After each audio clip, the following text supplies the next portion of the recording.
For my parents' 40th anniversary, I flew 2,500 miles with a gift wrapped in thick gold paper. Before I could even set it on the table, my mother looked me up and down and said, "We did not invite you. Your sister planned this."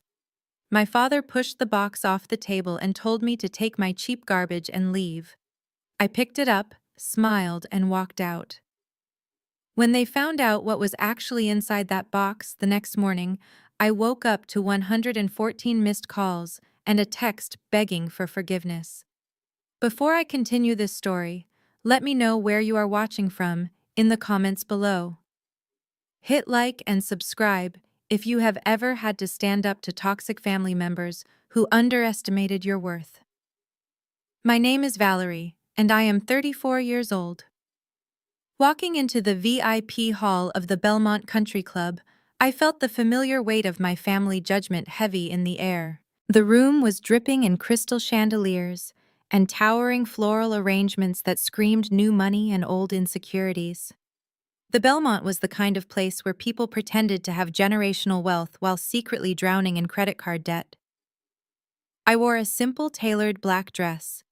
It did not have a flashy designer logo plastered across the chest, so to my mother Yolanda it was essentially a garbage bag. I had not seen my parents in 2 years. I built a life far away from their toxic obsession with status and appearances. But I came back tonight because I knew something they did not know. I knew their entire financial world was collapsing.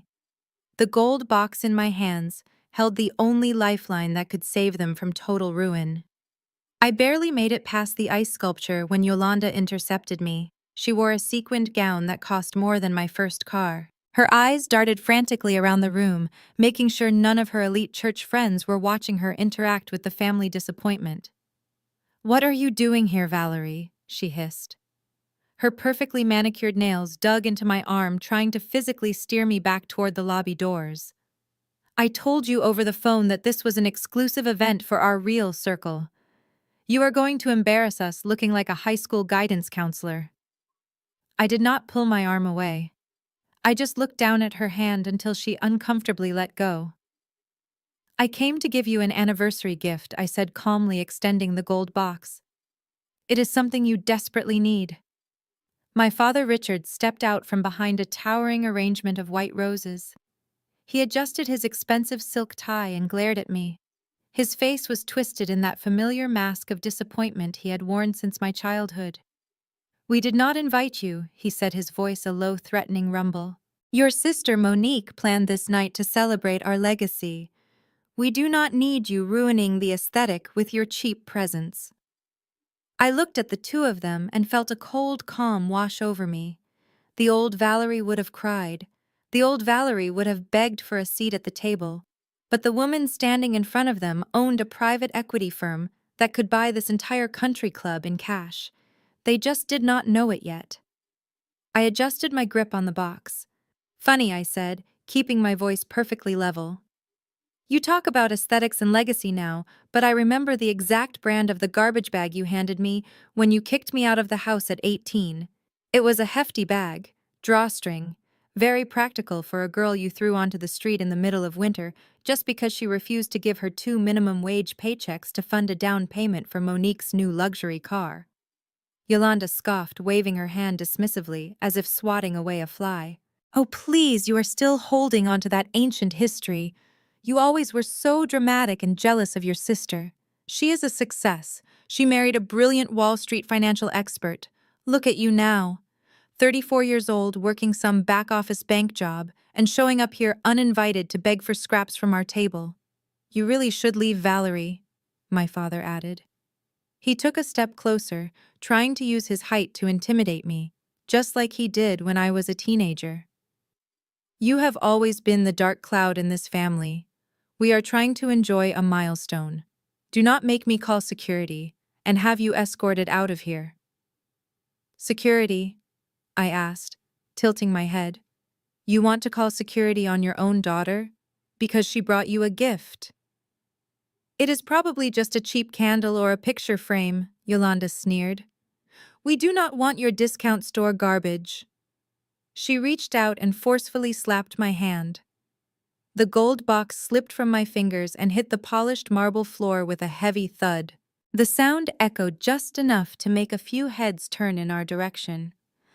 My father kicked it lightly with his Italian leather shoe, pushing it toward the exit. "Take your trash and go back to whatever tiny apartment you flew in from," he said, turning his back on me. I stood there for a long moment. I let the silence stretch. I let their disrespect settle deep into my bones, cementing the decision I had made months ago. I slowly bent down and picked up the gold box. I brushed a speck of dust off the shiny paper. I smiled. It was not a warm smile. It was the smile of a predator watching its prey willingly walk into a cage and lock the door from the inside. "Are you absolutely sure you do not want this?" I asked one final time. "I want to be very clear. If I walk out those doors with this box tonight, your legacy is over. There will be no coming back from what happens tomorrow morning." Yolanda rolled her eyes and turned away to greet a wealthy church elder, pasting a fake glowing smile onto her face. Richard did not even look back. He just waved his hand in a shooing motion. I took a deep breath. The smell of expensive perfume and cheap morals filled my lungs. I nodded to myself. The offer of salvation was officially off the table. I turned around and walked out of the Belmont Country Club, the gold box tucked securely under my arm. The cool night air hit my face as I walked toward my waiting car. I did not feel sad. I felt liberated. Tomorrow they would lose everything, and I would be the one holding the deed to their destruction. Just as I reached the heavy glass doors of the club lobby, a sharp voice echoed across the expansive marble floor. It was Monique. She was walking in from the valet area, clinging tightly to the arm of her husband Connor. Monique was the picture of spoiled perfection. She wore a custom silk gown that I knew for a fact my parents took out a second mortgage to pay for. Her hair was perfectly styled, falling in elegant waves over her shoulders, and she carried a designer clutch that cost more than most people's monthly rent. She was the golden child, the one who could do no wrong, the daughter who was paraded around our community as the ultimate success story. Everything about her screamed entitlement. Beside her stood Connor. He was a tall white man with a slicked-back haircut and a smug expression that never seemed to leave his face. Connor loved to play the part of the wealthy Wall Street financial expert. From his custom-tailored suit to the flashy watch on his wrist, everything was a carefully constructed illusion. My parents practically worshipped the ground he walked on because he represented the elite status they so desperately craved to validate their own existence. They bragged endlessly to their friends at the country club and the church that their youngest daughter had married a financial genius. I knew the truth. Connor was a fraud running a glorified Ponzi scheme, and he had secretly forged my father's signature to use my parents' estate as collateral for a massive underground loan. "Valerie, what in the world are you doing here?" Monique snapped her eyes, darting frantically around the elegant lobby to see if any of her wealthy socialite friends were watching us. She let go of Connor's arm and marched up to me, her heels clicking sharply against the floor. "You were absolutely not invited to this. This is an exclusive anniversary party for Mom and Dad. We do not need you showing up in your plain clothes making us look like some charity case in front of the people who actually matter." I stopped and looked quietly at my younger sister. I felt absolutely nothing for her.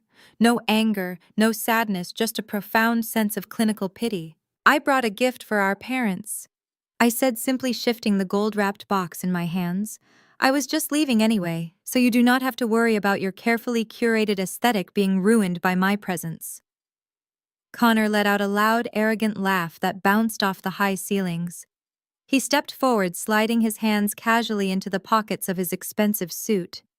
"Come on, Valerie," he said with a condescending smirk that made my skin crawl. "We all know why you really showed up tonight.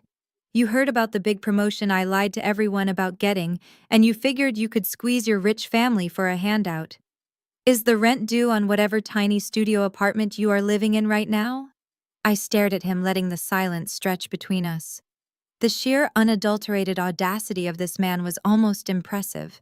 He was drowning in a $1.2 million debt with violent creditors breathing down his neck, and yet he still had the misplaced energy to stand in a country club lobby and mock me. "I do not need your money, Connor," I replied, keeping my voice steady and unnervingly quiet. "You should probably hold on to every single penny you have. You are going to need it very soon." Connor narrowed his eyes, clearly not liking the calm authority in my tone. He reached into his jacket, pulled out a sleek leather wallet, and extracted a crisp $100 bill. He did not hand it to me.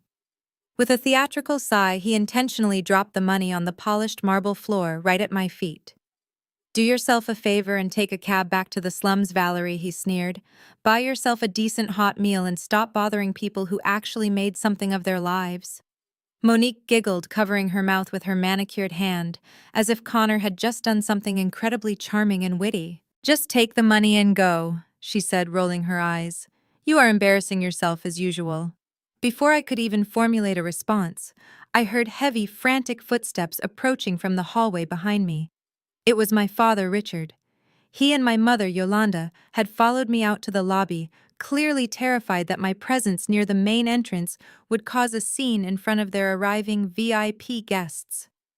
"I told you to leave," Richard hissed, grabbing my shoulder roughly and spinning me around to face him. "Are you trying to humiliate us in front of Connor's corporate colleagues? You just could not let us have one perfect night, could you?" He did not wait for an answer. His eyes locked onto the gold box I was still holding, and a look of pure, unfiltered disgust washed over his aging face. He lunged forward and swatted his large hand downward, slapping the box with such violent force that it flew completely out of my grasp. The gold package hit the hard floor, sliding across the polished marble and stopping right next to Connor's designer shoes. The sharp corner of the box crumpled slightly under the heavy impact. "We do not want anything from you," Richard growled, pointing a trembling finger directly at my face. "You are not a part of this family. You are a bitter failure who resents her sisters." Beautiful success. "Get out of my sight right now before I have the security team physically drag you off the property." The sprawling lobby was completely silent now. A few wealthy guests lingering near the mahogany coat check were watching the entire scene unfold with wide, curious eyes. My mother stood a few steps behind my father, her arms crossed tightly over her sequined gown, looking at me with nothing but cold indifference. Monique and Connor stood side by side, looking down at the crumpled gold box like it was a piece of toxic waste that had somehow washed up on their pristine shore. They all expected me to break down. They expected me to yell or cry or beg for their love and approval, just like I used to do when I was a desperate teenager seeking validation. But I did not shed a single tear.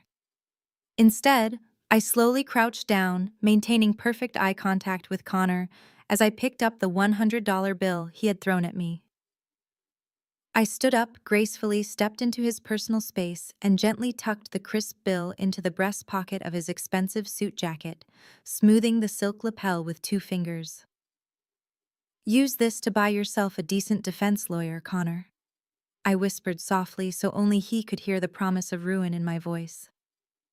Then I walked over to the crumpled gold box on the floor. I picked it up, dusting off the shiny paper one last time with measured precision. I walked toward a decorative mahogany console table situated near the grand entrance doors. I deliberately set the box down, placing it perfectly in the center of the table under a spotlight. I turned around and faced my toxic family one final time. My face held a chilling, calculated smile. I looked directly into my father's angry eyes, then shifted my gaze to my mother, then to Monique, and finally to Connor, whose smug expression had suddenly faltered just a fraction of an inch. "I want you to remember this exact moment," I said, my voice carrying clearly and smoothly across the quiet, luxurious lobby. "I want you to remember that I came here tonight to give you a way out, but after tonight, nothing can be undone." I did not wait for their response. I turned on my heel, pushed open the heavy glass doors, and walked out into the cool night air, leaving them behind with their arrogance, their fake wealth, and a gold box that held the only key to their imminent destruction. The valet brought my car around to the front of the club. It was a custom matte black Porsche Panamera. The valet attendant handed me the keys with a respectful nod. My family still thought I drove the beaten-up Honda Civic I bought in college because I never bothered to correct them. They preferred me poor. It made their manufactured success taste sweeter. I slid into the soft leather driver's seat and pushed the ignition button. The engine roared to life with a low, powerful hum that vibrated through my chest. I merged onto the quiet highway heading back toward the city. The dashboard screen lit up with an incoming call. The caller ID read Aunt Brenda. I let it go straight to voicemail. Aunt Brenda was my mother's older sister and the ultimate enabler of my family's toxic behavior. She was the family gossip, the woman who appointed herself the guardian of our social standing. Less than a minute later, my car's Bluetooth system chimed, alerting me to a new audio message. I tapped the screen to play it as the dark trees blurred past my window. Valerie, I cannot believe what I just heard from your mother. Brenda's voice filled the quiet cabin of my car. Her tone was dripping with that familiar, condescending disappointment. Yolanda told me you showed up to their 40th anniversary party uninvited, looking like a homeless person and trying to start drama. When are you going to grow up and stop being so horribly jealous of your sister? Monique married a Wall Street genius. Connor is a provider. He is taking care of your parents, making sure they live the lifestyle they deserve. You are 34 years old, Valerie. It is time to stop acting like a bitter child just because you work a dead-end job and cannot afford to buy them nice things. The voicemail ended with a sharp click. I kept my eyes on the road. The leather steering wheel felt cool beneath my hands. A Wall Street genius. That was the delusion my family clung to. Connor had convinced them all that his high-risk trading strategy was going to make them generational wealth. I tapped the steering wheel and instructed the car system to call Aunt Brenda back. She answered on the second ring, probably ready to yell at me some more. I am glad you called me back, Valerie, she snapped immediately. You need to drive back to that club right now and apologize to your brother-in-law. He is too important a man to be dealing with your petty tantrums. I did not raise my voice. I spoke with a quiet precision that made people lean in and listen. Aunt Brenda, I asked smoothly. When was the last time you actually talked to my father about his retirement accounts? There was a brief pause on the line. What are you talking about? Brenda demanded, her voice faltering just a fraction. Richard's retirement is perfectly fine. Connor is managing their portfolio. He is tripling their returns. Your father bragged about it at church just last Sunday. I took a slow breath, letting the cool air condition flow over me. Connor is not managing a portfolio, Brenda, I said plainly. He is running a Ponzi scheme. And your brother-in-law is broke. He drained every single penny from my parents' retirement funds 6 months ago to pay off angry investors who realized his tech startup was a shell company. That is a disgusting lie, Brenda shouted, the panic rising in her throat. You are just saying that because you hate him. Connor just bought your parents that new boat. Connor bought that boat using a high-interest title loan secretly secured against my parents' house, I replied, cutting through her denial like a scalpel. He forged my father's signature on the deed transfer. My parents are completely broke, Brenda. They have less than $200 in their checking account. They are just too blinded by the country club aesthetic to look at their own bank statements. They let a white con artist drain their life savings because he wore a nice suit and made them feel superior to everyone else. I could hear Brenda breathing heavily through the speakers. She was silent because deep down she knew I was right. She had always noticed the cracks in Connor's story, but like the rest of them, she chose the comfortable lie over the ugly truth. Listen to me carefully, Aunt Brenda, I said, steering my car into the fast lane. Tomorrow morning, the illusion is going to shatter. The people Connor owes money to are not the kind of people who send polite emails. They are the kind of people who seize assets. I am calling you right now to give you one piece of advice. When my mother calls you crying tomorrow asking for a loan, do not give her a single dime, because Connor will take that too. You are crazy, Brenda stammered, her voice shaking now. You are making this all up because you want to destroy this family. This family destroyed itself years ago, I said calmly. I just brought the shovel to bury it. I ended the call before she could respond. The silence in the car was beautiful. I watched the city lights approaching in the distance, reflecting off the sleek hood of my car. My parents had spent their entire lives treating me like an embarrassment, all while handing their financial security over to a smiling thief. They valued proximity to wealth over actual character. They wanted the white picket fence, the country club memberships, and the envy of their peers more than they wanted to protect their own daughter. And tomorrow, they were going to wake up with nothing. I pressed down on the gas pedal. The engine hummed louder, carrying me away from the wreckage they were about to face. I had given them their chance. The gold box sitting on that mahogany table was a legal miracle that would have wiped Connor's underground debt clean. My private equity firm had spent the last 3 months aggressively acquiring the debt of Connor's creditors specifically to lay this trap. If they had just opened the box, they would have seen the settlement documents. If they had just treated me like a human being for 5 minutes, they would have kept their house. But they chose arrogance. They chose pride. And now the clock was ticking down to midnight. I pulled my car into the secure underground garage of my building. The security guard nodded respectfully as he opened the private elevator reserved for penthouse residents.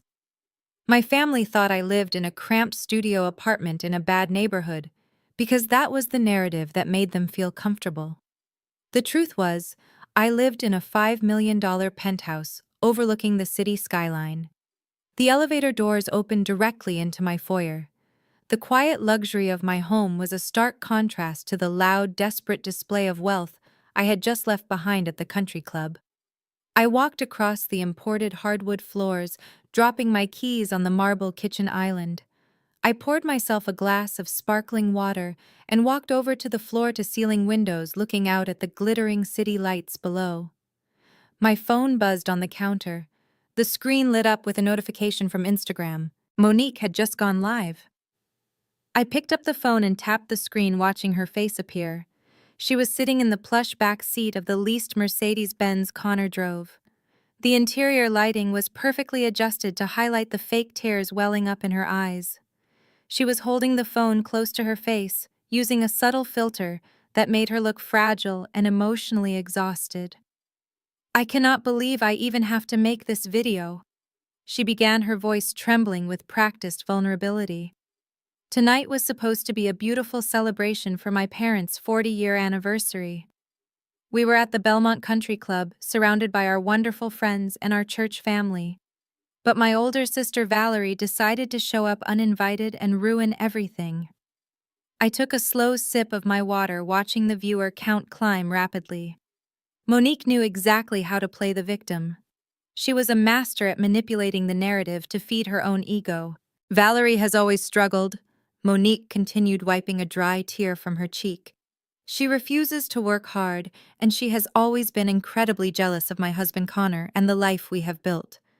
Tonight, she crashed the party looking completely disheveled just to beg my parents for money. Connor even offered her cash out of his own pocket to help her out, but she threw it in his face and caused a huge scene. It breaks my heart to see her so lost and bitter." I watched the comments start to flood in. Monique had deliberately tagged several elite members of our AM church, including Pastor Davis and Sister Jenkins, ensuring that the social damage would spread through our entire community. The church circle was the most important audience to my parents. It was where they derived all their social power and validation. The comments were exactly what you would expect from people who only knew the manufactured version of my family. Someone named Sister Roberts wrote, "Praying for your family. Monique, you and Connor have such gracious hearts." Another church member commented, "It is so sad when family members refuse to heal and try to tear down your blessings." Someone else added, "Connor is a saint for even trying to help her." I stood in my massive living room watching the digital lynch mob gather. A few years ago, this would have destroyed me. I would have frantically typed out paragraphs trying to defend myself. I would have posted screenshots of my bank accounts or tried to explain my side of the story.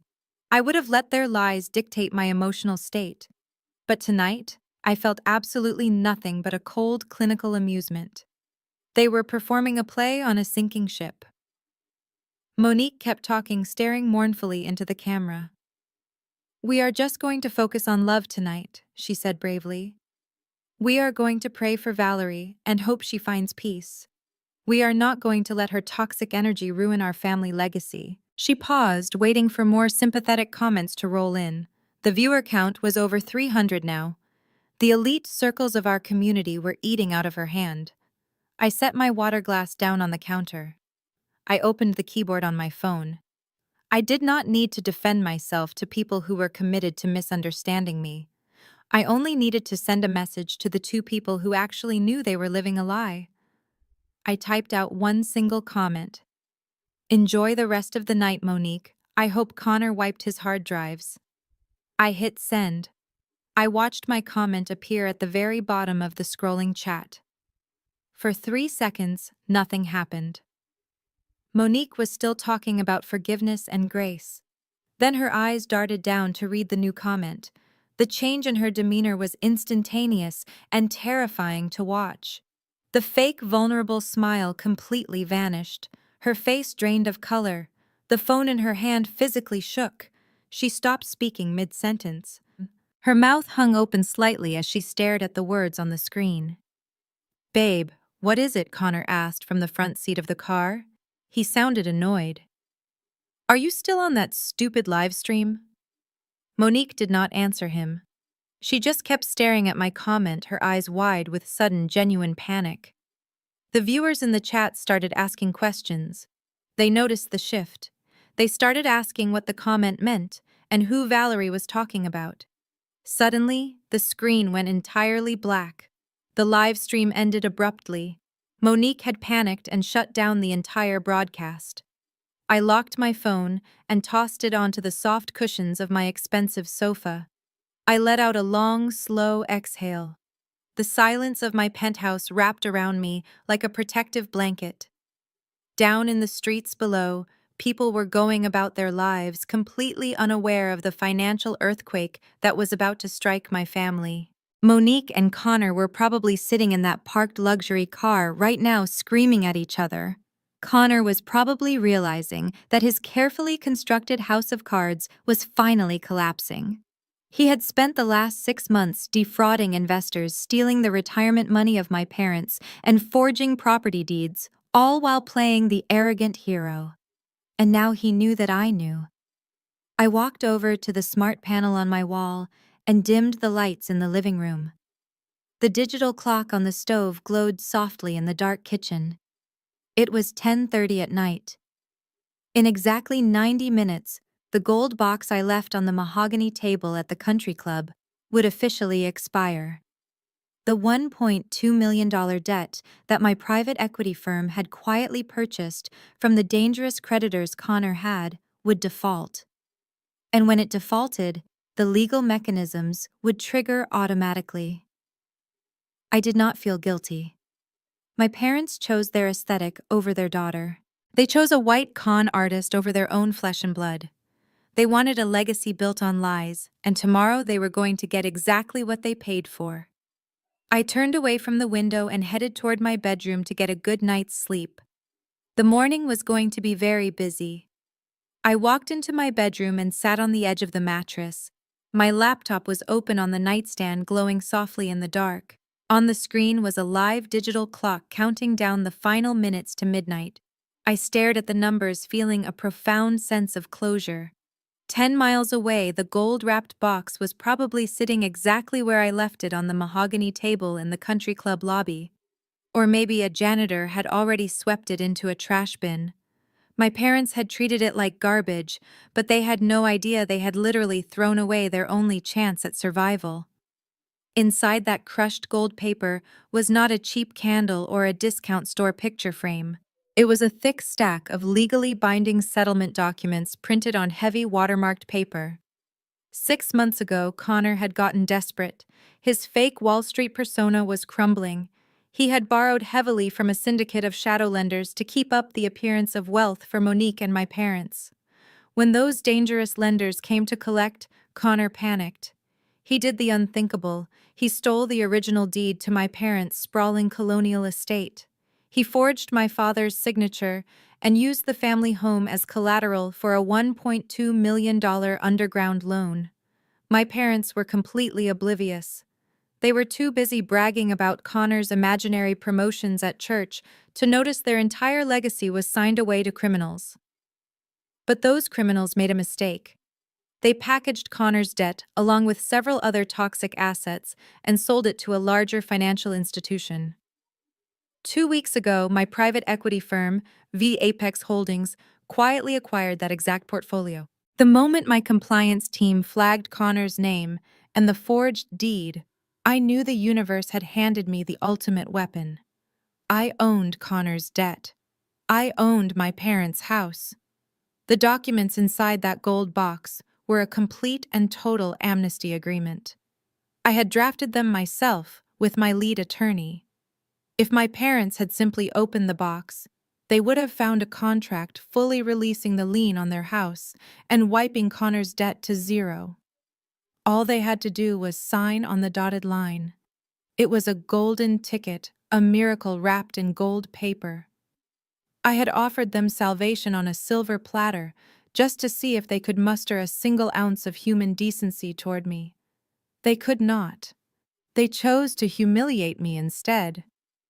While the clock ticked down, my parents were probably back at their sprawling estate, completely unaware that the ground beneath them was about to give way. I imagined Yolanda unzipping her sequined gown and pouring another glass of expensive champagne, laughing with Richard about how they had successfully driven me away from their perfect anniversary party. They probably felt so powerful, so elite. They had no idea that they did not even own the roof over their heads anymore. Meanwhile, Connor was likely pacing the floor of his leased mansion, hyperventilating. He knew the deadline for his loan was tonight. He knew the lenders he originally borrowed from did not send polite collection letters. He probably thought violent men were coming for him. He had no idea his debt had been legally purchased by the sister-in-law he had just thrown a $100 bill at. He had no idea I was the one holding the leash. The digital clock on my laptop flipped to 11:58. 2 minutes left. My phone lay completely silent beside it.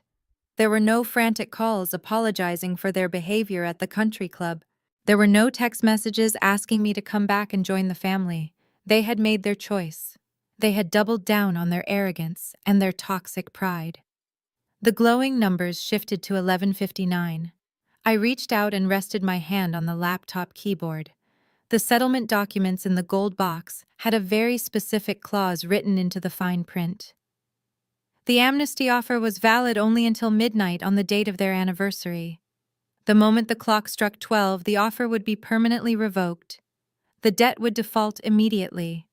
And my legal team had already pre-filed the paperwork to execute a hostile foreclosure and alert federal authorities to Connor's massive financial fraud the exact second the default occurred. I watched the seconds tick down on the screen. 10:08. I thought about the heavy garbage bag my mother had thrown at my feet when I was 18 years old. 7:65. I thought about the cold marble floor of the country club and my father swatting the gift out of my hands with pure disgust. 4:32. I thought about Monique crying fake tears on the internet to destroy my reputation within our community. 1. The clock struck 12:00. Midnight. I let out a slow, steady breath. The trap snapped shut. Instantly, a green checkmark appeared on my laptop screen. My firm's automated legal software recognized the expired deadline. A flurry of encrypted emails were automatically dispatched. Warrants were electronically triggered. Foreclosure notices were officially logged into the county database. The local sheriff's department received a priority fraud alert with undeniable documentary evidence attached, showing exactly how Connor had forged the real estate documents. It was all in motion now, and no amount of crying or praying or name-dropping could stop it. The system was ruthless, and it did not care about their country club memberships. I closed the laptop screen, plunging the bedroom into complete darkness. The aesthetic they had worshipped for decades was officially dead. The fake legacy they cared so much about was completely erased. I pulled the heavy down comforter over my shoulders and closed my eyes. For the first time in my entire life, I slept perfectly through the night, knowing that tomorrow morning the universe was finally going to hand them the exact bill they had been running from for years. I woke up the next morning right at 8 o'clock. Sunlight was streaming through the floor-to-ceiling windows of my bedroom, illuminating the dust motes dancing in the air. I stretched my arms, feeling completely rested and utterly at peace. The air in my penthouse was cool and quiet, a stark contrast to the chaos I knew was unfolding across town. I rolled over on the silk sheets and reached for my phone on the nightstand. The screen lit up instantly. The number stared back at me in bright white font. 114 missed calls. There were also 72 unread text messages. Most of the missed calls were from my mother, Yolanda, but there were quite a few from my father, Richard, and even a handful from Monique. I did not feel any rush to call them back. I swung my legs out of bed and walked barefoot across the smooth hardwood floor into my kitchen. I walked over to the marble counter and started my morning routine. I opened a fresh bag of expensive coffee beans and inhaled the deep, earthy scent. I measured the beans carefully and poured them into the burr grinder.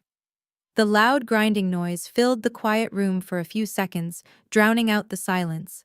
I set the paper filter into the glass, pour-over mechanism, and waited for the electric kettle to bring the water to the perfect temperature. The process of making pour-over coffee requires patience and precision. You cannot rush it. I poured a small amount of hot water over the grounds, letting them bloom. The rich aroma filled the air, wrapping around me like a warm embrace. While the water slowly dripped through the filter, I picked up my phone and tapped the voicemail icon. I set the phone down on the counter and turned on the speaker. I wanted the room to hear it. The audio progression of those messages was a masterclass in the complete collapse of human arrogance. The first message was recorded at 6:12 in the morning. It was Yolanda. Her voice was sharp and filled with that familiar entitled anger that she had wielded like a weapon my entire life. "Valerie, wake up and call me back right this instant," she demanded. "Some absolute idiots from the bank are banging on our front door, making a massive scene. They are claiming there is an issue with the deed to the house. This is completely unacceptable and embarrassing. I need you to wire us $50,000 right now to clear up whatever clerical error this is before the neighbors wake up and see these people on our lawn. Call me the second you hear this. You owe us that much after the stunt you pulled last night." The message ended with an angry click. I took another slow, circular pour of hot water over the coffee grounds, watching the dark liquid drip steadily into the glass carafe below. They still thought money was a magic wand that could wave away their problems. They still thought I owed them my compliance. The next relevant voicemail came in at 6:45. This time it was my father, Richard. His voice was lower, tense, and vibrating with poorly concealed panic. "Valerie, answer your phone," he barked. "This is not a joke. These men are holding a foreclosure notice with my signature on it, but I never signed anything. They are saying Connor used the house as collateral for $1 million loan. That is impossible. Connor is a Wall Street expert. I have been trying to call Connor for the last half hour and his phone is going straight to voicemail. I need you to use your connections at the bank to stop this right now. Do not ignore me, Valerie. I am your father and I am telling you to fix this." I poured the finished coffee into my favorite ceramic mug. I wrapped both hands around the warm clay and took a slow sip. The flavor was deep and complex, much like the situation playing out 10 miles away. Richard was finally realizing that the golden boy he worshipped had sold him out to save his own skin. The third voicemail played. It was time-stamped at 7:20. Yolanda's voice had changed completely. The commanding tone was entirely gone. In its place was the shrill, shaky sound of sheer, unadulterated panic. "Valerie, please," she practically begged, her breath catching in her throat. Please pick up the phone. The police are here. There are 2 cruisers parked in our driveway. They are telling us we have to pack a single bag and vacate the premises immediately. They said the house belongs to a company called V Apex Holdings. They are talking about fraud, Valerie. They are saying Connor committed federal fraud. Monique is screaming in the driveway and Connor is nowhere to be found. Please, Valerie, you work in finance. You have to know how to stop this. They are treating us like common criminals. I walked over to the living room window and looked out over the city. The sun was fully up now, painting the skyscrapers in brilliant shades of gold and silver. Yolanda's tears meant nothing to me. She was not crying because she felt remorse for how she had treated me. She was crying because the elite church friends she cared so much about were probably peering out of their windows watching her get evicted. She was grieving her social status, not her family. The final voicemail I listened to was from just a few minutes before 8 o'clock. Yolanda was sobbing hysterically. The background noise was chaotic. I could hear men shouting instructions and the sound of heavy wooden doors being slammed shut. "Valerie, please," she wailed. "They are changing the locks on the front door. We are standing on the sidewalk in our pajamas. Richard is holding his chest. He is having a panic attack. We have nowhere to go. Please, sweetie, I know we said some harsh things last night, but we are your family. You have to help us. Please call me back. I am begging you." The message beeped and the phone went silent. I took another sip of my coffee. Sweetie. That was a new word. She had not called me sweetie since I was a child. It is amazing how quickly toxic people discover their affection for you when they need something from you. They had spent my entire life pushing me down the stairs of their expectations, and now they were surprised that I was not standing at the bottom waiting to catch them. I set my empty coffee mug down on the smooth marble counter. The morning sun was fully illuminating my penthouse, but my attention was completely focused on the digital world. I walked over to my home office and picked up my silver iPad from the sleek wooden desk. I swiped the screen to unlock it and tapped on a small blue icon in the corner of the display. It was a security camera application. 5 years ago, there had been a sudden string of burglaries in my parents' affluent neighborhood. People were losing expensive jewelry and high-end electronics. Trying to be a good daughter, I had purchased and personally installed a top-of-the-line security camera system for their sprawling colonial estate.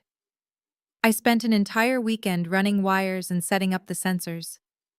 Instead of thanking me, my father, Richard, had mocked the equipment, calling it cheap paranoid garbage. My mother, Yolanda, had complained endlessly that the sleek black cameras ruined the historical aesthetic of her pristine front porch. They hated the system because it came from me, but they were too lazy to ever take it down or hire someone to replace it. They also never bothered to change the master passwords.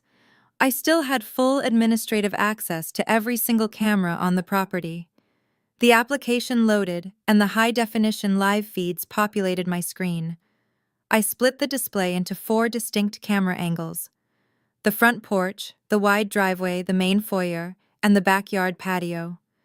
I sat down in my plush office chair and watched the chaos unfold like it was a high-budget cinema production. On the front porch feed, the situation was escalating rapidly. The grand mahogany doors of my parents' estate were securely locked, but the people standing outside were not going to wait much longer. There were 4 heavily armed police officers wearing dark tactical vests. Their faces were stern and completely devoid of sympathy. Standing right behind them were 3 intimidating men in sharp gray suits. These were the asset recovery agents, the repo men sent by my private equity firm to execute the hostile foreclosure. One of the agents was holding a thick metal clipboard, tapping a pen against it with rhythmic impatience. I watched as the largest police officer raised his heavy fist and pounded violently on the mahogany door. The deep thudding sound picked up by the camera microphone was incredibly loud, making my iPad speakers vibrate. "Open the door, Richard," the officer shouted, his voice echoing across the pristine, manicured lawn. "We have a federal warrant and a court-ordered eviction notice. If you do not open this door in the next 60 seconds, we are legally authorized to breach the entrance." I switched my attention to the camera feed showing the wide driveway. The flashing red and blue lights of the police cruisers were reflecting off the pristine white columns of the house. But what really caught my eye was the activity on the street behind the cruisers. The elite neighborhood was waking up. These were the people Yolanda spent her entire life trying to impress. The wealthy doctors, the corporate lawyers, the church elders. I could see Mrs. Carmichael from the country club walking her purebred poodle. She had stopped completely frozen on the sidewalk, staring open-mouthed at the spectacle. Mr. Henderson, the bank executive next door, was standing on his porch wearing a silk robe, holding a newspaper, and pointing at my parents' house. The social ruin was absolute. The carefully crafted illusion of generational wealth was burning to the ground in broad daylight, and everyone in their prestigious circle had a front row seat. I dragged my finger across the iPad screen to enlarge the camera feed from the inside main foyer. The contrast between the confident, heavily armed men outside and the pathetic scene inside was striking. My mother Yolanda was pacing frantically back and forth across the expensive Persian rug. She was wearing her lavish silk pajamas, but her hair was a messy, tangled bird nest. She kept grabbing her own face and pulling at her hair, a stark departure from the poised, arrogant woman who had swatted my gift away the night before. Richard was standing near the sweeping staircase, his face a dangerous shade of purple. He was clutching his chest with one hand and holding his cell phone with the other. He was screaming into the phone, but I could tell he was only getting voicemail. He was desperately trying to call Connor, the golden boy, the Wall Street genius, who had secretly used this very house as collateral for an underground loan. Richard looked small and terrified. The imposing patriarch who loved to use his height to intimidate me was suddenly reduced to a weak, panicking old man. I turned the volume up on the iPad. I wanted to hear every single word. "This cannot be happening," Yolanda wailed, her voice echoing in the grand foyer. "Richard, you have to call the mayor, call Judge Patterson, tell them this is a massive misunderstanding. We are respectable people. They cannot treat us like criminals." "Judge Patterson is not picking up his phone," Richard yelled back, a heavy note of despair cracking his voice. "Nobody is picking up their phones, Yolanda. Connor has vanished. His phone is completely disconnected. I do not understand what is happening." Boom, boom, boom. The police officer slammed his fist against the mahogany door again. The sound made both of my parents jump out of their skin. Yolanda let out a shrill scream and backed away from the entrance, stumbling over an expensive antique vase. "We are breaching the door in 10 seconds, the officer warned from outside. "Stand back." I watched with cold clinical satisfaction as Richard finally realized he had no other options left. His wealth was fake. His connections were useless against a federal fraud warrant. His favorite son-in-law was a criminal who had stolen everything from them. He slowly walked toward the front door, his shoulders slumped in total defeat. His hands were shaking violently as he reached out to unlock the deadbolt.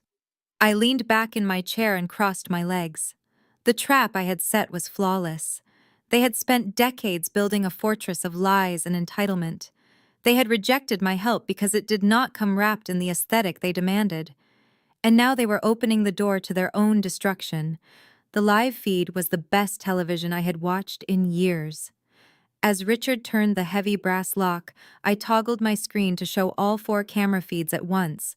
The heavy mahogany door swung inward, revealing my broken father to the stern police officers and the ruthless asset recovery agents. Yolanda fell to her knees in the background, weeping loudly. The officers immediately stepped into the foyer, taking total control of the property. My childhood home, the fortress of expectations I could never meet, was no longer theirs. I watched the agents hand Richard the foreclosure documents pointing directly to the forged signatures. It was a beautiful masterclass in consequences. I took a deep breath of the quiet air in my penthouse, perfectly ready for the next act of the morning drama to unfold. My attention shifted back to the split screen on my iPad, specifically the camera angle covering the wide driveway and the side garden gate. While Richard and Yolanda were being handed their financial death sentence inside the foyer, the real architect of their misery was desperately trying to save himself outside. The heavy wooden gate on the side of the house creaked open. A figure slipped through the gap, moving with panicked, jerky motions. It was Connor.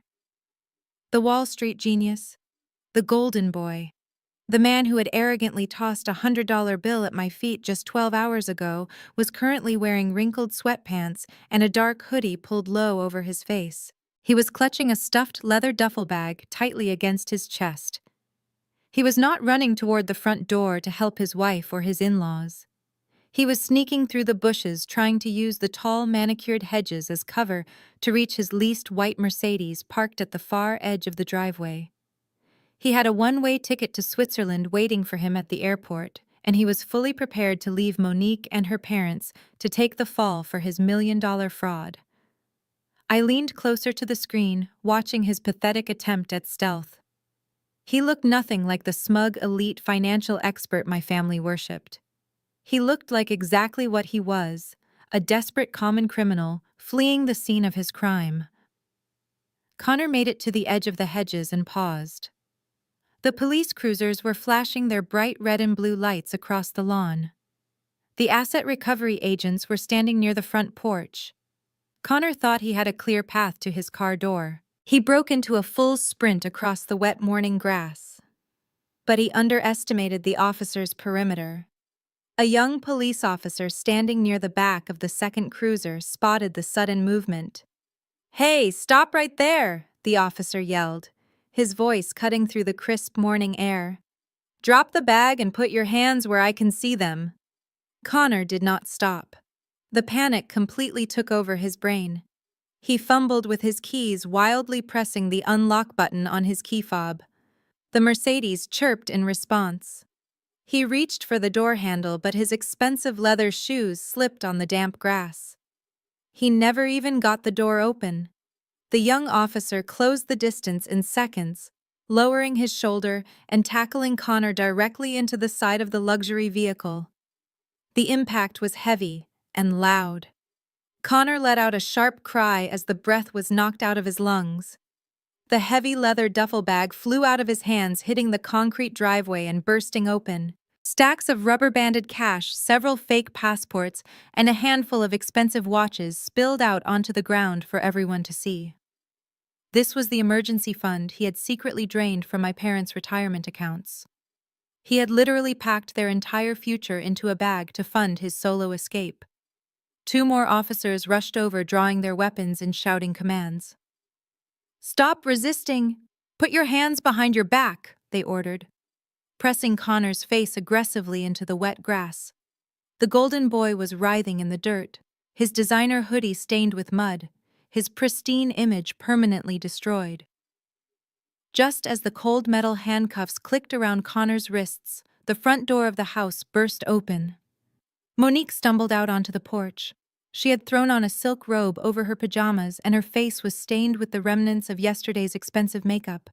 She froze at the top of the brick steps, her eyes locked onto the scene unfolding on the driveway. She saw her husband pinned to the ground by 3 armed officers. She saw the scattered cash and the fake passports. She saw the leased Mercedes that he had tried to escape in without her. The realization hit her instantly. He was leaving. The man she had mocked me for, the husband she had weaponized against our entire family, was abandoning her to face the federal authorities completely alone. Connor Monique screamed a raw, guttural sound that tore through the quiet neighborhood. "What are you doing? Let him go! He did not do anything wrong." She tried to run down the steps toward him, but an officer stepped in her path, holding up a stern hand to keep her back. "Mom, stay exactly where you are," the officer commanded. "Your husband is being placed under arrest for multiple counts of federal wire fraud and forging real estate documents."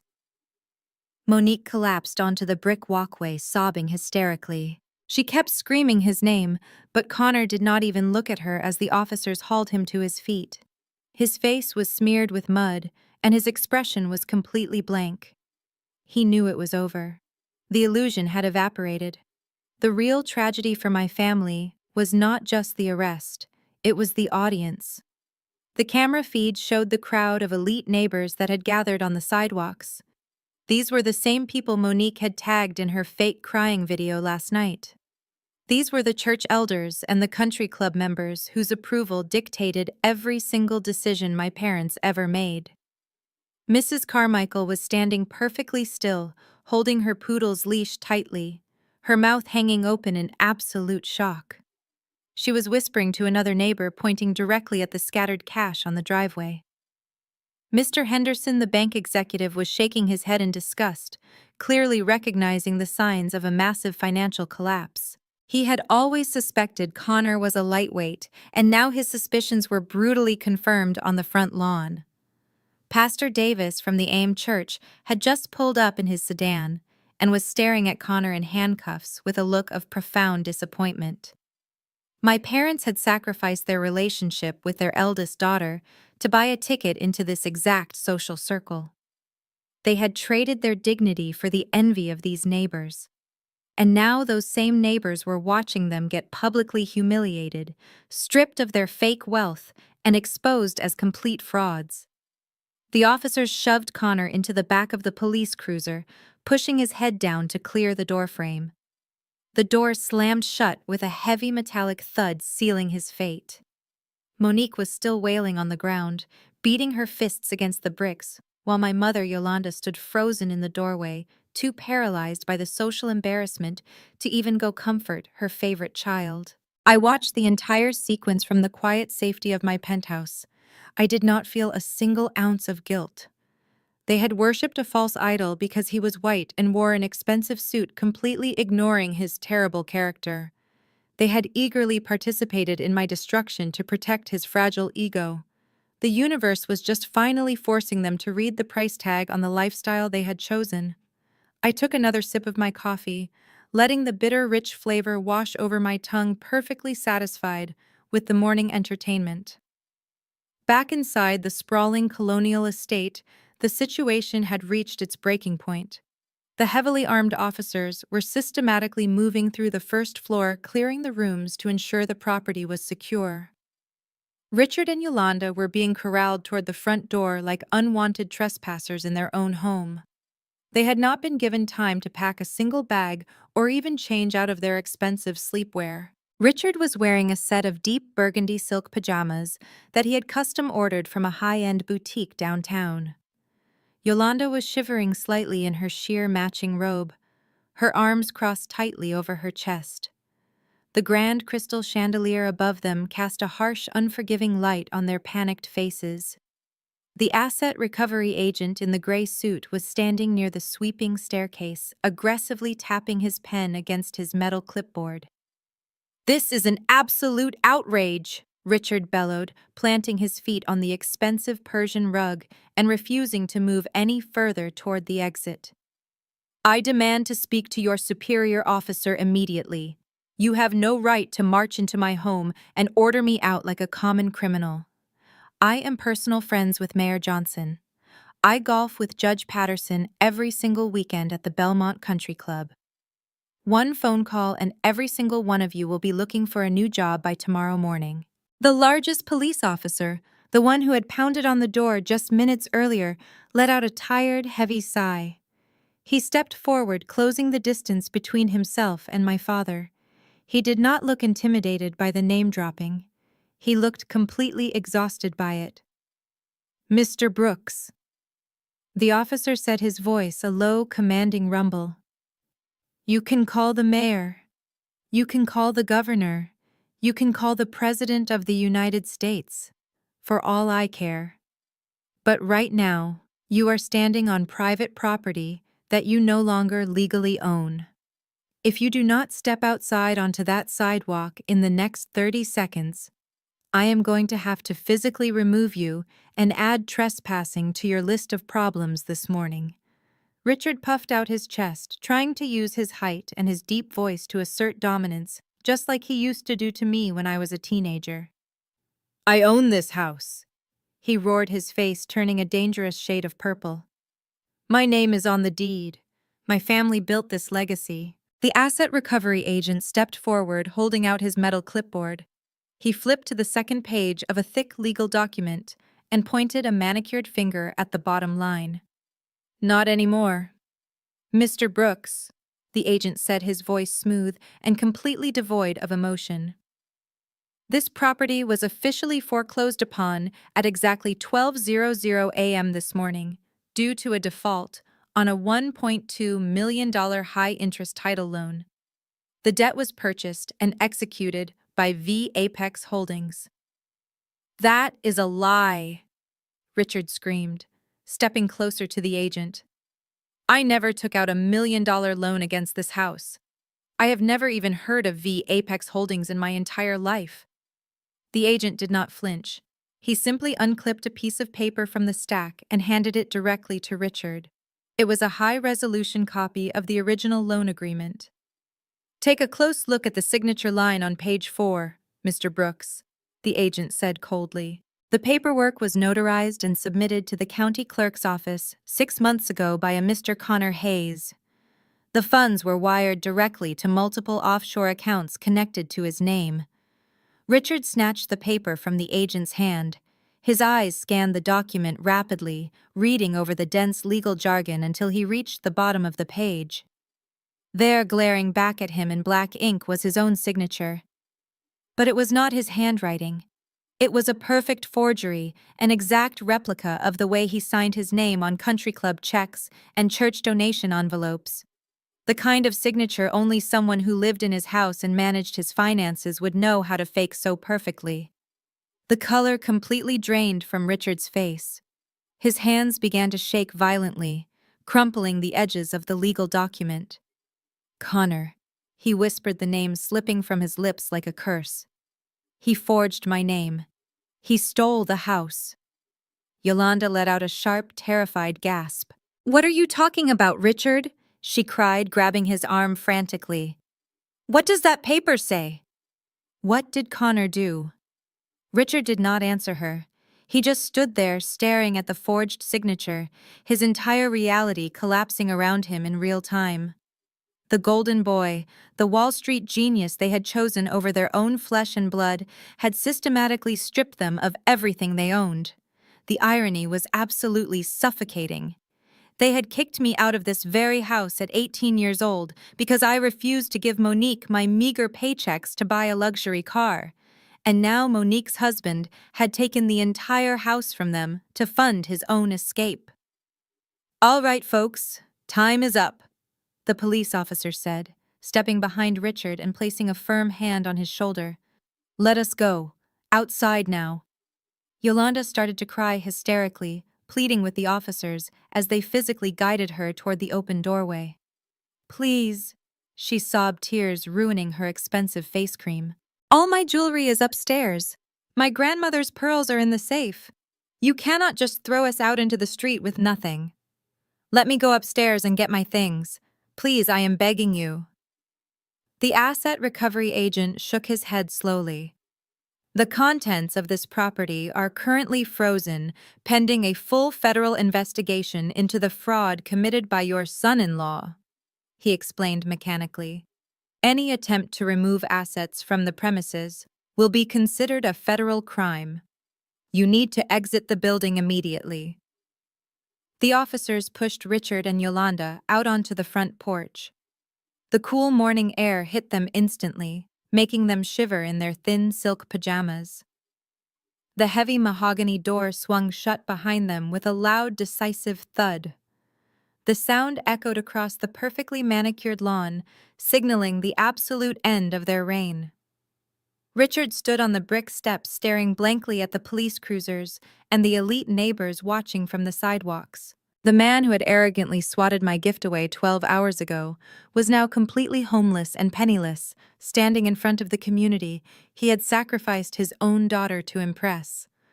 Yolanda collapsed onto the top step, burying her face in her hands and weeping loudly, the picture of total defeat. I watched the entire scene play out on my iPad screen, feeling nothing but cold, calculated justice. The house was finally clean. The morning sun was climbing higher in the sky, casting long shadows across the perfectly manicured lawns of the neighborhood. Richard, Yolanda, and Monique stood shivering on the concrete sidewalk outside the wrought iron gates of the estate they used to own. Monique was still weeping softly, hugging her silk robe tightly against the chill. Her husband was in the back of a police cruiser speeding toward a federal holding cell, but Yolanda and Richard were entirely focused on their own survival.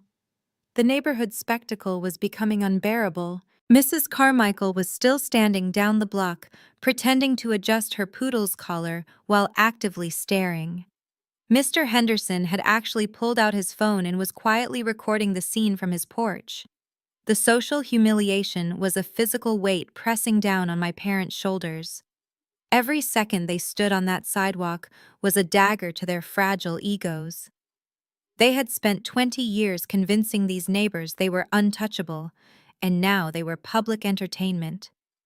Richard pulled his cell phone from the pocket of his burgundy silk pajamas. His hands were still shaking as he scrolled through his contacts. He was desperate to find someone, anyone who could fix this massive inconvenience. He called his personal banker first. The call went straight to voicemail. He called Judge Patterson again. No answer. He called his golf partner, a prominent real estate attorney in the city. The phone rang 5 times before the attorney finally picked up. Richard started talking immediately, his voice frantic and loud. "Charles, you have to help me. Some asset recovery agents just locked me out of my own house. They are claiming Connor forged my signature for $1 million loan. This has to be a mistake, Charles. You need to get down here and sort this mess out before my wife has a nervous breakdown right on the street." I listened to the entire conversation through the hidden microphone I had installed near the front gate months ago. The audio feed on my iPad was perfectly clear. Charles let out a heavy, uncomfortable sigh through the phone. "Richard, I saw the filings this morning. The whole firm saw them. The police report is already circulating through the country club group chat.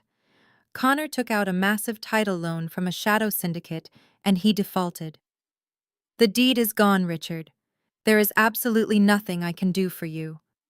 Richard paced back and forth on the sidewalk, his silk pajamas flapping in the morning breeze. "What do you mean there is nothing you can do?" he demanded, his face turning red again. "I am the victim here. Charles, you know the judge, you know the mayor. We can file an injunction. We can freeze the asset transfer. You are the best lawyer in the state, so act like it." The attorney spoke slowly, as if he were explaining a complex concept to a small child. "Richard, you do not understand who you are dealing with. The original shadow syndicate sold the debt 2 weeks ago. It was purchased by a firm called VE Apex Holdings. They are a private equity firm that specializes in aggressive corporate takeovers and hostile asset liquidations. They are absolutely ruthless. They do not negotiate, and they do not care about your country club memberships. The moment the clock struck midnight last night, the foreclosure was executed flawlessly by their automated legal department. Legally speaking, they own the property now. You need to find a hotel, Richard. I have to go." The call disconnected. Richard slowly lowered the phone, staring at the blank screen. He looked completely hollowed out. The realization that his powerful friends were abandoning him hit harder than the eviction itself. He turned to Yolanda and Monique, who were waiting desperately for good news. He told them everything. He told them about the default, the shadow syndicate, and the terrifying reputation of V Apex Holdings. Monique let out another loud wail, burying her face in her hands. Yolanda, however, reacted differently. The initial shock and panic were wearing off, replaced by her default state of delusional entitlement. She refused to accept that her status meant nothing. Her mind simply could not process a reality where she was not the most important person in the room. V Apex Holdings. Yolanda repeated the name, tasting the syllables with pure disgust. Who do these people think they are? They cannot just swoop in and steal our family legacy because of a clerical error made by a stupid boy. We are the Brooks family. We are pillars of this community. We donate heavily to the church, and we host the charity gala every single spring. She marched over to Richard and grabbed his arm, pulling him to a stop. "Richard, we are not going to stand out here on the sidewalk like a bunch of homeless beggars for the neighbors to laugh at. Call a car service right now. We are going downtown. We are going directly to the headquarters of this V Apex Holdings." Richard looked at her like she had lost her mind. "Yolanda? We are in our pajamas. My cars are locked inside the garage and the police will not let us back in to get the keys. We have no money. We cannot just show up at a corporate office looking like this. They will call security and have us thrown out into the street." "We absolutely can and we will." Yolanda snapped, her eyes flashing with a terrifying mix of desperation and pride. "I do not care if we are in our sleepwear. We have social standing. When the chief executive officer of this firm sees who we are and realizes the terrible mistake his rogue agents have made, he will apologize and give us our keys back. These corporate types always bow down to old money. We just have to go down there and demand the respect we deserve. They probably just do not know who we are yet." It was a masterclass in delusion. My mother honestly believed that her arrogant attitude could override federal law and millions of dollars in defaulted debt. She genuinely thought her imaginary social status was an impenetrable shield against the consequences of her own ignorance. She believed the rules simply did not apply to her. Richard was too broken and exhausted to argue with her. He opened the ride-sharing application on his phone. His primary premium credit card had already been declined because it was linked to the accounts Connor had completely drained, but he managed to book a basic car using an old backup card he kept hidden in his phone case. 15 minutes later, a small dented economy car pulled up to the curb. It was a far cry from the tinted luxury vehicles my family was used to riding in. The driver, a young college student wearing a faded sweatshirt, looked absolutely baffled as three wealthy people wearing silk pajamas and robes climbed into the cramped back seat of his vehicle. Monique was still sobbing softly, clutching her phone and shivering. Richard stared blankly out the window, watching his beautiful house recede into the distance. Yolanda sat rigidly in the middle, holding her chin high, refusing to let the humiliating circumstances break her completely fabricated sense of dignity. I sat in my penthouse watching the small car pull away from the curb and disappear down the street through the security camera feed. My heart beat with a steady, calm rhythm. The final act of this tragedy was moving exactly according to my script. They were heading straight into the belly of the beast, completely unaware that the ruthless corporate entity they were planning to intimidate was entirely controlled by the daughter they had thrown away. I closed the iPad application and stood up from my desk. It was time for me to get dressed and head to the office. I had some very important guests arriving soon. I changed into a sharply tailored charcoal gray suit that projected absolute authority. My personal driver was already waiting downstairs in the secure garage. The ride to the financial district was quick and smooth. V Apex Holdings occupied the top 10 floors of a towering glass and steel skyscraper right in the heart of the city. The building was a fortress of modern corporate power. The lobby was a vast expanse of white marble and brushed steel, intentionally designed to make visitors feel incredibly small and intimidated. I took my private executive elevator up to the penthouse office suite and settled into the plush leather chair behind my massive mahogany desk. I tapped my keyboard, pulling up the ground floor security camera feeds on my large monitor, and waited for the show to begin. It did not take long. Roughly 20 minutes later, the dented economy car pulled up to the pristine glass doors of the main entrance. Richard, Yolanda, and Monique spilled out onto the busy downtown sidewalk, looking entirely out of place. The morning rush of wealthy corporate executives and high-powered investment bankers parted around them. People in custom-tailored suits stopped holding their expensive briefcases, staring in blatant confusion at the three people wearing silk pajamas and wrinkled robes. Yolanda led the charge. She marched through the heavy revolving doors with her chin held high, clinging desperately to her shattered pride. She honestly believed her invisible social status would protect her from looking completely ridiculous. Richard followed closely behind, looking nervously at the towering security guards stationed near the elevator banks. His bare feet were stuffed into leather loafers without socks, and his burgundy pajamas were severely wrinkled. Monique trailed in the back, wiping her eyes and shivering violently in the fiercely air-conditioned lobby. Yolanda walked directly up to the main reception desk. The receptionist was a highly trained professional named Sarah, who dealt with aggressive, arrogant men in $1,000 suits every single day. Sarah looked up and blinked in mild surprise at the sheer robe Yolanda was wearing, but maintained her perfectly polite corporate smile. Yolanda slammed her hand flat against the sleek marble counter.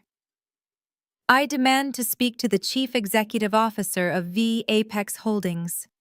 Immediately, Yolanda announced, her voice echoing loudly across the quiet, cavernous lobby. Sarah did not flinch. She politely asked if they had an appointment on the schedule today. Yolanda scoffed loudly, leaning her body over the counter as if proximity would make her more intimidating. "We do not need an appointment." She snapped, her tone dripping with venom. "We are the Brooks family. Your rogue agents just illegally locked us out of our estate this morning due to a ridiculous clerical error. I am here to have the person in charge rectify this situation right now and hand us back our keys."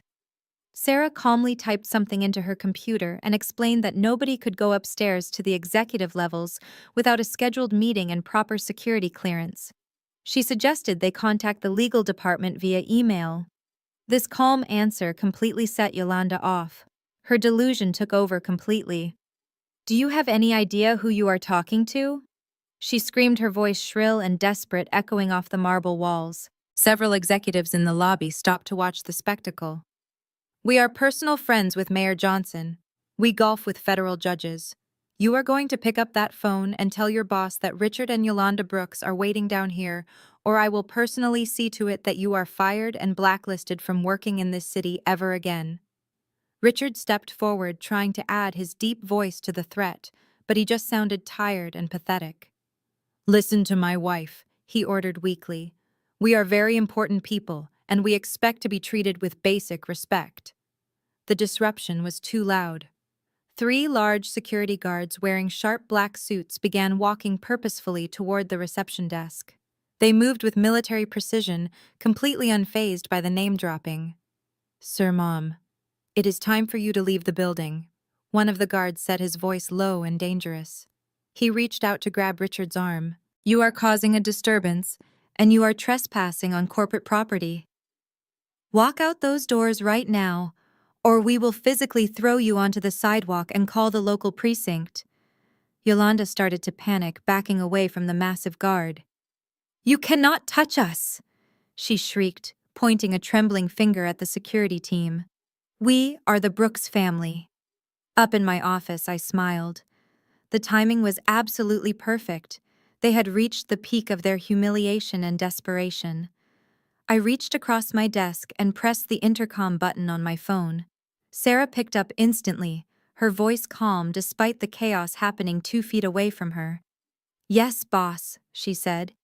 "Send them up," I commanded softly.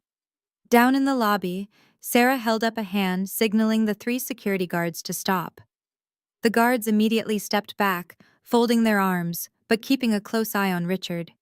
Sarah looked at my parents, her expression shifting from polite corporate annoyance to genuine bewilderment. "The Chief Executive Officer will see you now," Sarah said, her voice projecting clearly in the tense silence of the lobby. Yolanda let out a heavy breath, smoothing her sheer robe and smiling triumphantly. She turned to look at Richard with a smug, arrogant expression. "I told you, Richard," she sneered loudly enough for the whole lobby to hear.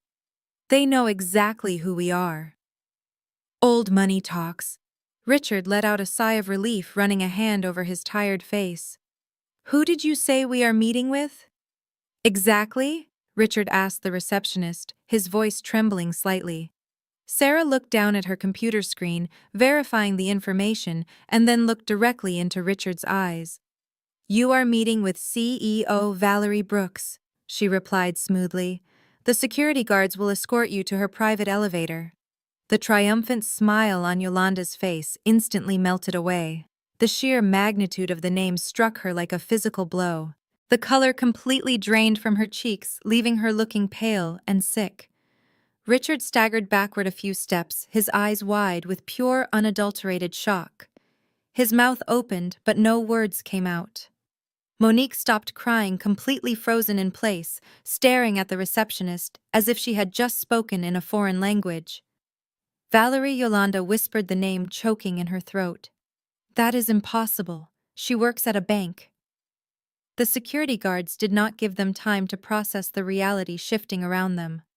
Right this way, the lead guard ordered, gesturing toward a set of heavy steel elevator doors hidden behind a glass partition. My parents and my sister walked toward the private elevator, moving like mindless zombies.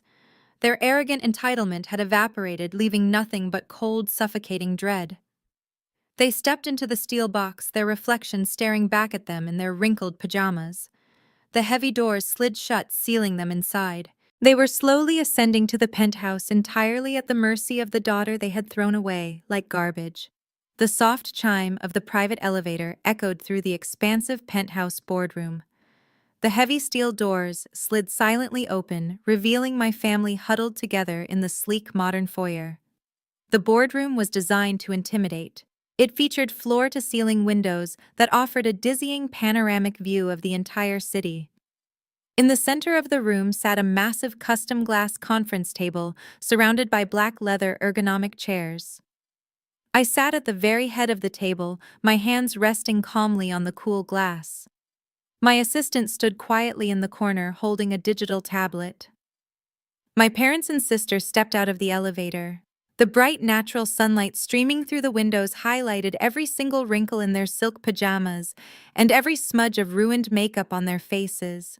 They looked incredibly small. For a few seconds, nobody said a word. They just stared at me. They took in the expensive charcoal gray suit I was wearing, the sleek corporate environment, and the undeniable reality that the daughter they had always called a failure was the chief executive officer of a multi-million-dollar private equity firm.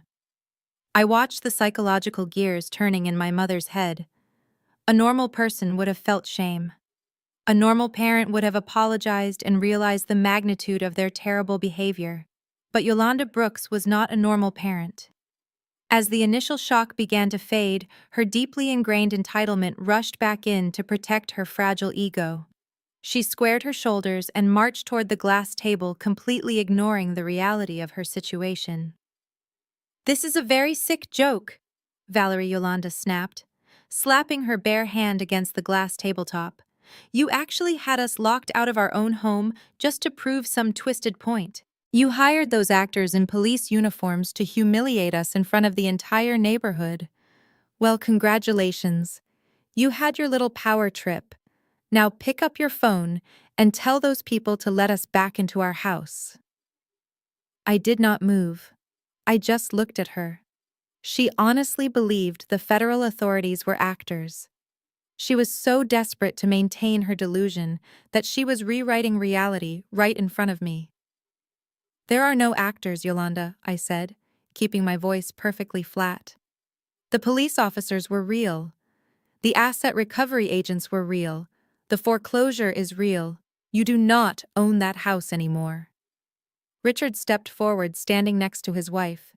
He tried to puff out his chest and use his authoritative dad voice, but it cracked under the weight of his exhaustion. "Enough of this nonsense," Valerie Richard demanded, pointing a trembling finger at me. "We are your parents. We gave you life.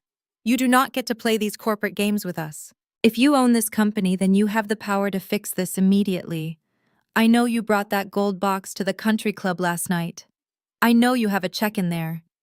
Take the check out of the box and pay off whatever ridiculous debt Connor allegedly owes so we can all go home."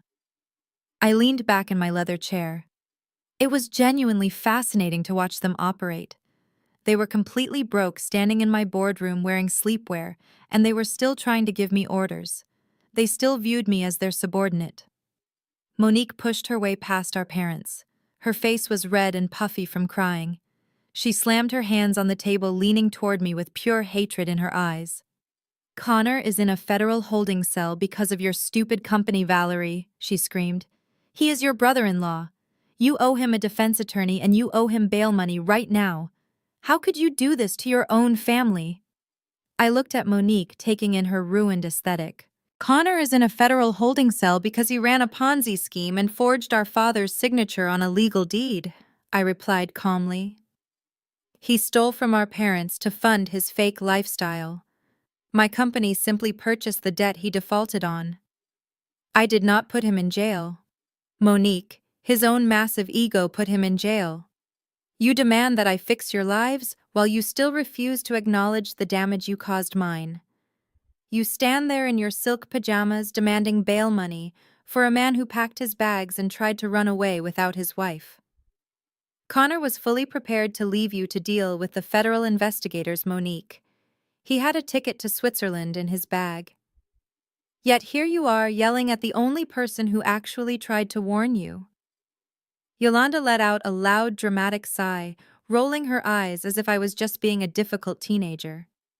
We do not care about the legal details, Valerie, she said, waving her hand dismissively. Family fixes things for family. I carried you in my womb for 9 months. Richard worked his entire life to provide a roof over your head. You owe us everything you have. You are going to clear this debt, and you are going to buy us a new car to make up for the emotional distress you caused us this morning. The sheer audacity of her demands hung heavy in the air. They were trying to gaslight me using the exact same toxic manipulation tactics they had used for the last 20 years. They wanted to use the concept of family as a blank check to fund their mistakes while entirely ignoring how terribly they had treated me. I picked up a sleek metal pen from the table and turned it slowly in my fingers. You love using that word, family? I said, my voice dropping to a cold whisper that forced them to lean in to hear me. But let us talk about how this family actually operates. 12 hours ago, I drove to the Belmont Country Club to give you a gift. I tried to hand you the solution to all your problems. And what did you do, Yolanda? You insulted my clothes. You told me I was not invited. And you, Richard, you swatted the gift out of my hands and told me to take my garbage back to the slums. Richard shifted uncomfortably on his bare feet, looking away from my piercing gaze. That was different, he muttered weakly. We were hosting an elite event. You know how important appearances are to us. You should have approached us privately. Appearances? I repeated, letting out a short, hollow laugh. Appearances are exactly why you are standing in my office completely homeless. You wanted the appearance of wealth so badly that you let a white con artist drain your retirement accounts. You defended him because he looked the part. You threw me onto the street at 18 years old because I would not fund Monique's luxury car. You chose the aesthetic over the truth. You chose a fake son-in-law over your actual daughter. We are your blood, Yolanda shrieked, slamming her fist on the table again, her eyes wide with frantic desperation. You cannot abandon your blood. God will punish you for turning your back on your mother and father. I set the metal pen down on the glass table with a sharp click. The sound cut through her hysterical screaming like a knife. Blood simply means we share DNA, Yolanda. I replied, my voice absolute zero. It does not mean I am your personal ATM. It does not mean I have to sit here and let you abuse me while I clean up the catastrophic mess you made of your own lives. You came up here demanding respect and ordering me to open a box you threw on the floor last night. You still think you are in control. You still think you have leverage. You have absolutely nothing. I pressed a button on a small remote hidden under the edge of the table. The heavy motorized blinds covering the floor-to-ceiling windows began to slowly descend, darkening the massive boardroom. The sudden shift in lighting made the room feel even more imposing and claustrophobic. My parents and Monique backed away from the table slightly, their false bravado finally starting to crack under the immense weight of the reality they could no longer deny. They were trapped in my world now, and I was not going to let them leave until they understood exactly what they had thrown away. Richard stared at the heavy motorized blinds as they locked into place, plunging the room into a cool, shadowy dimness. He realized his attempts at parental authority were completely useless against the woman sitting at the head of the table. So he resorted to the only tactic he had left: blackmail. He placed his hands flat on the glass tabletop, leaning forward with a desperate, menacing glare. "You think you can just erase us, Valerie?" he growled, his voice echoing slightly in the large boardroom. "You think because your name is on the wall downstairs that you are untouchable? You are forgetting one very important detail. I know how the media works in this city. I have contacts at every major news station and newspaper." I raised a single eyebrow, waiting for him to play his pathetic hand. Richard took a deep breath, trying to steady his trembling frame. "How do you think it will look?" he continued, a cruel smirk creeping onto his face. "How do you think your wealthy investors will react when I go on television and tell the world that a highly successful black female CEO is violently evicting her elderly parents from their family home? I will tell them you left us to die on the streets without a single penny. I will tell them you are a heartless corporate monster who turned her back on her own community the second she got a taste of real money." Yolanda nodded vigorously beside him, suddenly finding a new wave of confidence. "That is exactly right, Richard," she chimed in, crossing her arms over her silk robe. "The church community will completely disown you, Valerie. We will make sure your name is absolute dirt. Nobody will want to do business with a woman who treats her own mother and father like disposable trash. The social backlash will ruin your little company." Yolanda leaned in closer, her eyes narrowing with malicious intent. "You have worked very hard to build this little empire of yours, Valerie," she hissed. "It would be a shame to see it all burn down because you were too stubborn to help your own flesh and blood. The black community in this city looks up to successful women like you. They expect you to lift your family up, not crush them under your designer heels. Think about the optics, Valerie. Think about how the narrative will destroy everything you have built." I looked at the two of them, marveling at the sheer, monumental scale of their audacity. They were standing in the ruins of a life they had destroyed with their own greed, and they were still trying to dig a deeper hole. They truly believed that my private equity firm, a multi-billion-dollar entity operating on a global scale, would crumble because of a local human interest story spun by two humiliated people in pajamas. Before I could even address the absurdity of my father's threat, Monique slammed her hands on the table again. She was not interested in the house or the media. Her delusion was entirely focused on the golden boy who had just abandoned her. "And what about Connor?" she shrieked, her voice cracking with hysterical panic. "The police officer told me his bail is going to be set at a minimum of $1 million. You are going to wire that money to the federal courthouse right now, Valerie." I slowly turned my gaze to my younger sister. I studied her tear-stained face and her messy hair. "Monique," I said flatly, "your husband forged our father's signature to steal $1 million. He used that money to fund his fake lifestyle and buy a one-way ticket to Switzerland. He was running away from you. Why on earth would you want him out of jail?" "Because he is my husband," she screamed back, tears streaming down her face. "He made a mistake. It was just a business deal that went bad and he panicked. He loves me, Valerie. He was going to send for me once he got settled in Europe. You just do not understand because nobody has ever loved you enough to marry you. You have always been bitterly jealous of what Connor and I have. You want to see him locked in a cage because it makes you feel powerful." The room fell dead silent after her outburst. The sheer density of her delusion was almost physical. She had constructed an entire fantasy narrative to protect her ego from the reality that she had married a con artist who viewed her and her family as nothing more than an easy payday. She was demanding that I, the sister she had relentlessly bullied and publicly smeared, pay $1 million to release the man who had just bankrupted her parents. "You owe me this bail money. You owe it to our family," Monique sobbed, gripping the edge of the glass table so hard her knuckles turned white. "If you do not pay it, I will go to the media with Dad. I will tell them you fabricated the fraud charges to steal our house. I will tell everyone that you are a jealous, vindictive sociopath." I let out a slow, steady breath. The threats were flying from every direction. They were trying to corner a tiger with paper walls. They thought they were playing a high-stakes game of public relations chess, but they did not even realize the board had already been flipped over. "Let me make sure I understand this correctly," I said, leaning forward, resting my elbows on the cool glass. My voice was quiet, but it carried a weight that made them all freeze. "You, Richard, intend to go to the press and tell them I evicted you. And you, Monique, intend to tell the press that I framed your husband for fraud. You want to use the court of public opinion to blackmail me into giving you back a house you legally lost and paying $1 million bail for a flight risk federal criminal." Richard stood a little taller, adjusting the collar of his burgundy pajama shirt. "That is exactly right," he said, his voice regaining a fraction of its old arrogant rumble.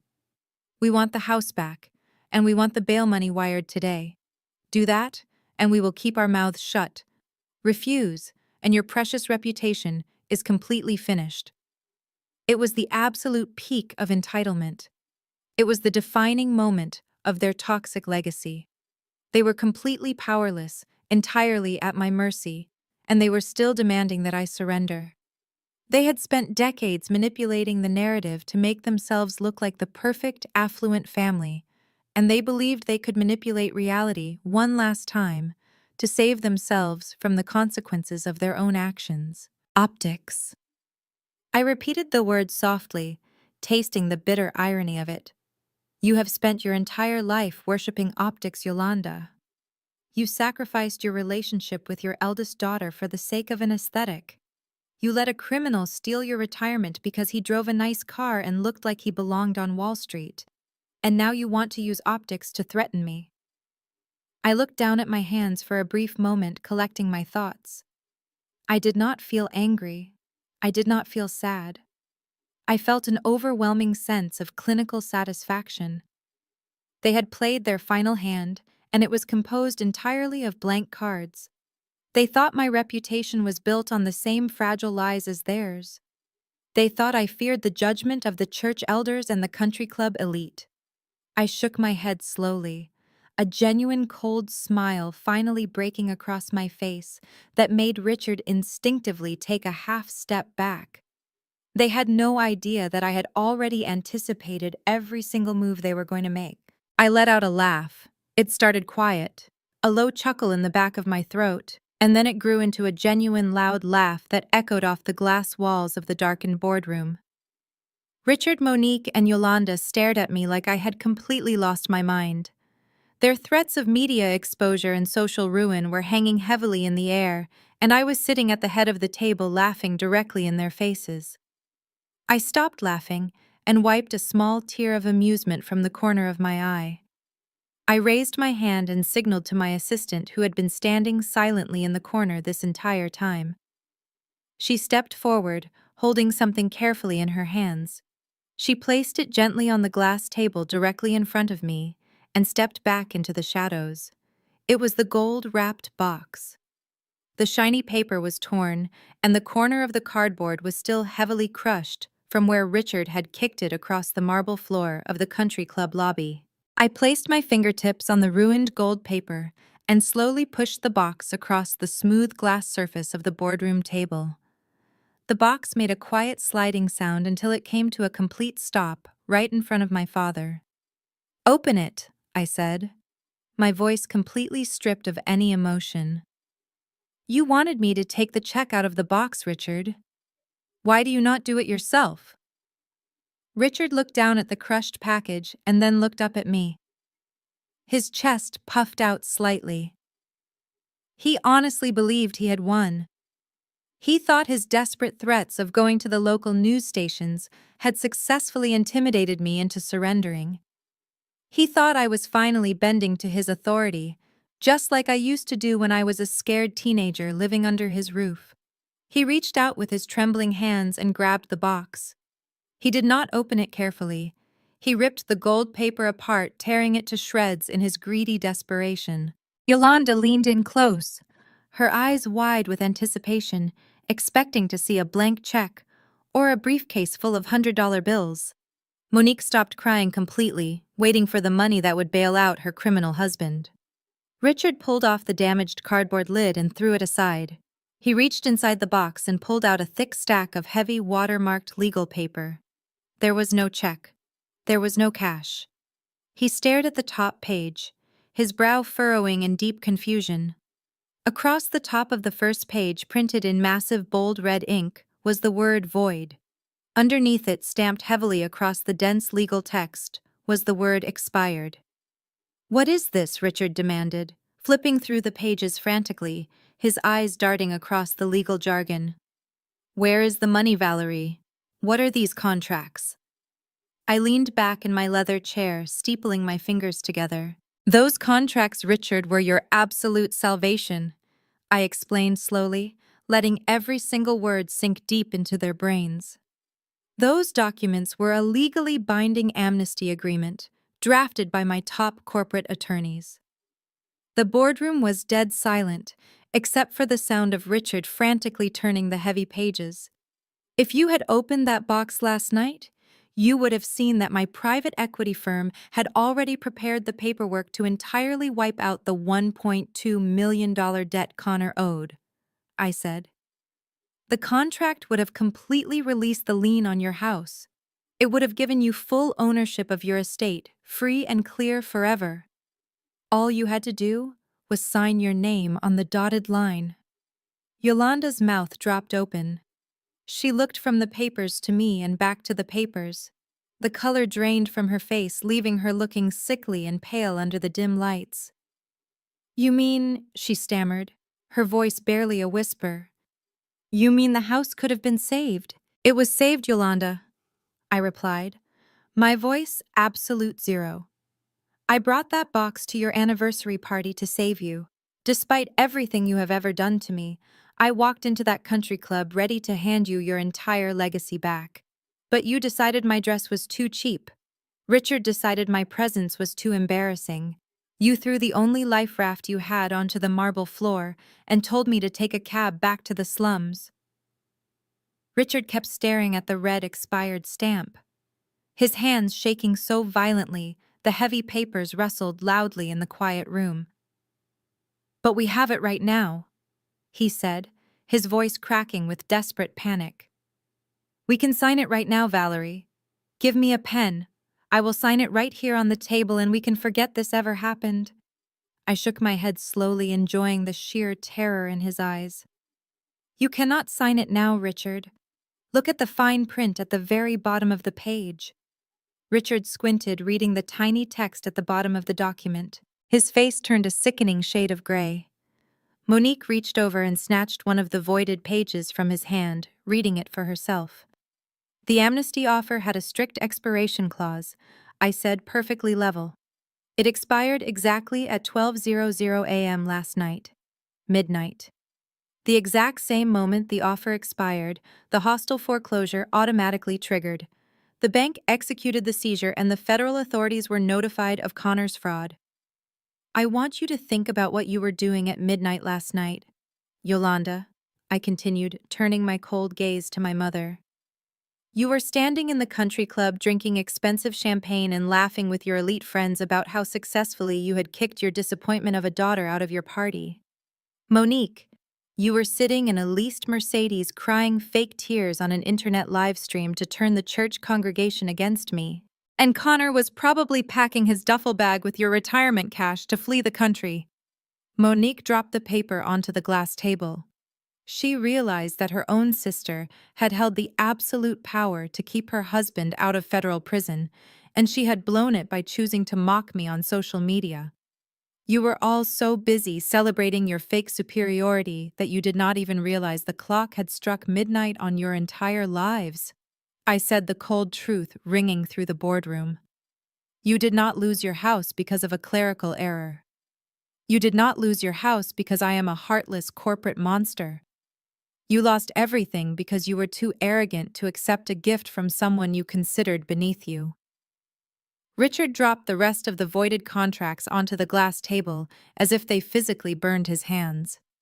He stumbled backward, hitting his knees against the leather chair behind him, and collapsed into it. He buried his face in his hands, letting out a low, guttural sob that sounded like a dying animal.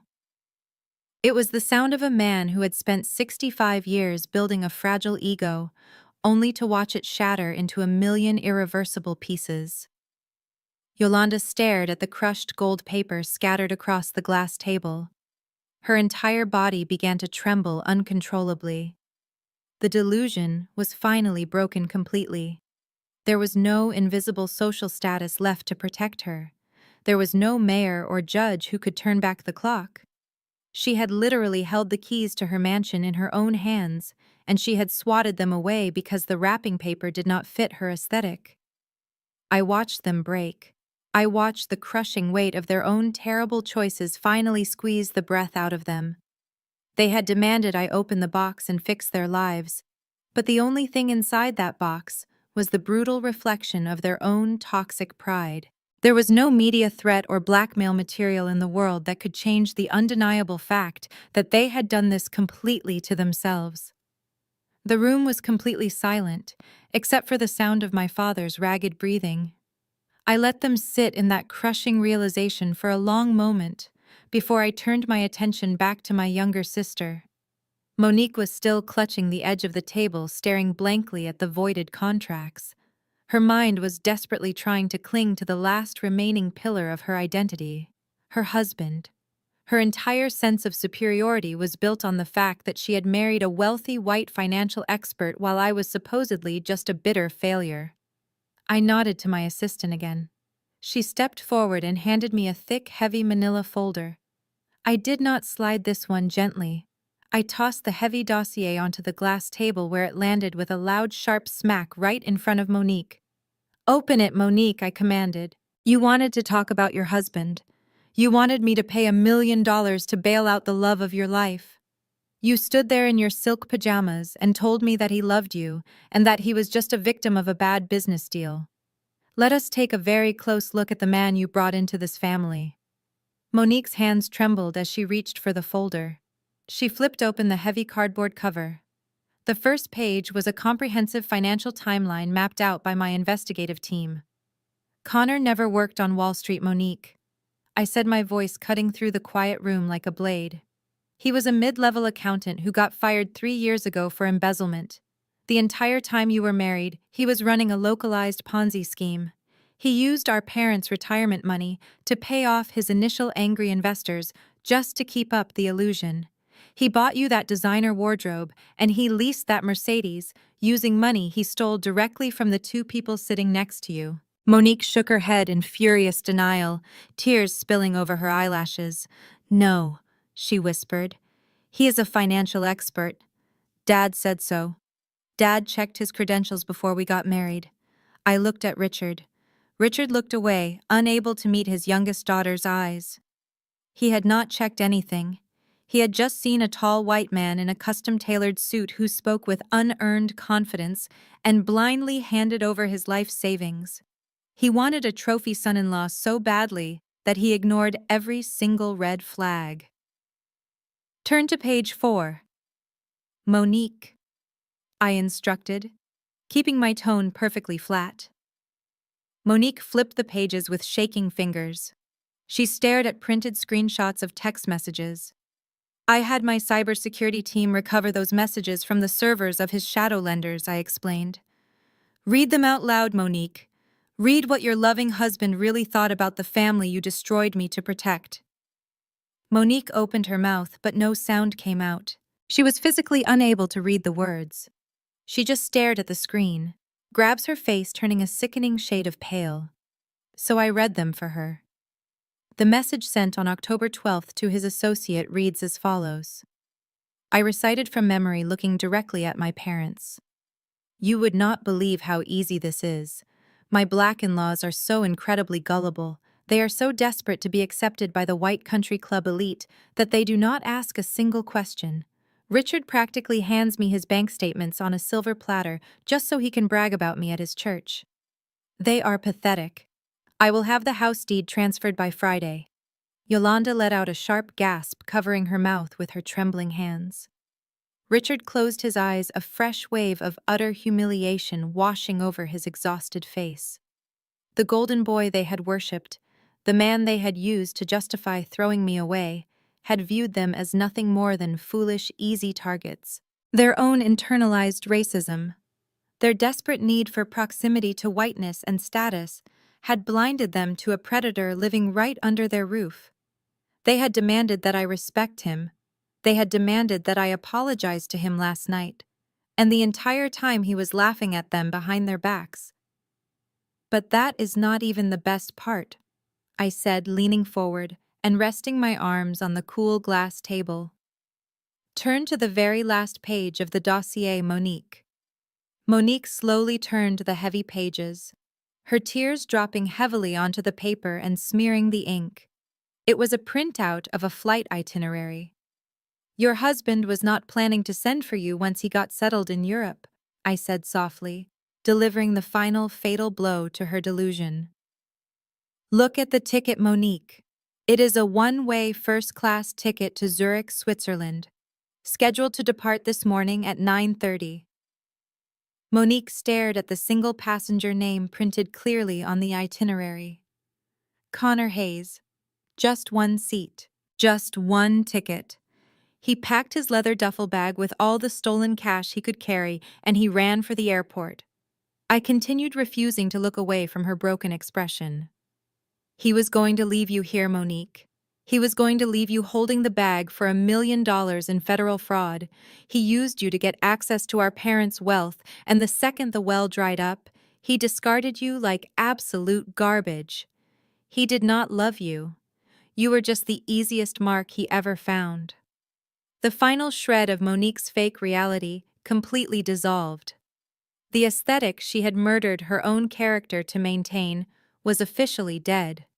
She let out a scream that was so loud and full of pure visceral agony that it echoed off the glass walls of the boardroom. She grabbed the edges of the heavy folder and threw it across the table, sending the damning papers flying everywhere. She fell forward, hitting her head against the cool glass table, sobbing with such violent force that her entire body shook. Her perfect marriage was a calculated financial crime. Her beautiful elite life was funded by the total destruction of her own parents. She had spent her entire life mocking me for being a failure while she was sleeping next to a man who was actively planning to ruin her. Richard reached out a trembling hand to put on her shoulder, but she violently pushed him away. "Do not touch me!" she screamed, her voice cracking and raw. "You let him do this! You told me he was perfect! You gave him everything!" Yolanda just sat there completely paralyzed by the catastrophic damage playing out in front of her. She could not blame me anymore. She could not blame a clerical error. The evidence was scattered all over the boardroom table in black and white.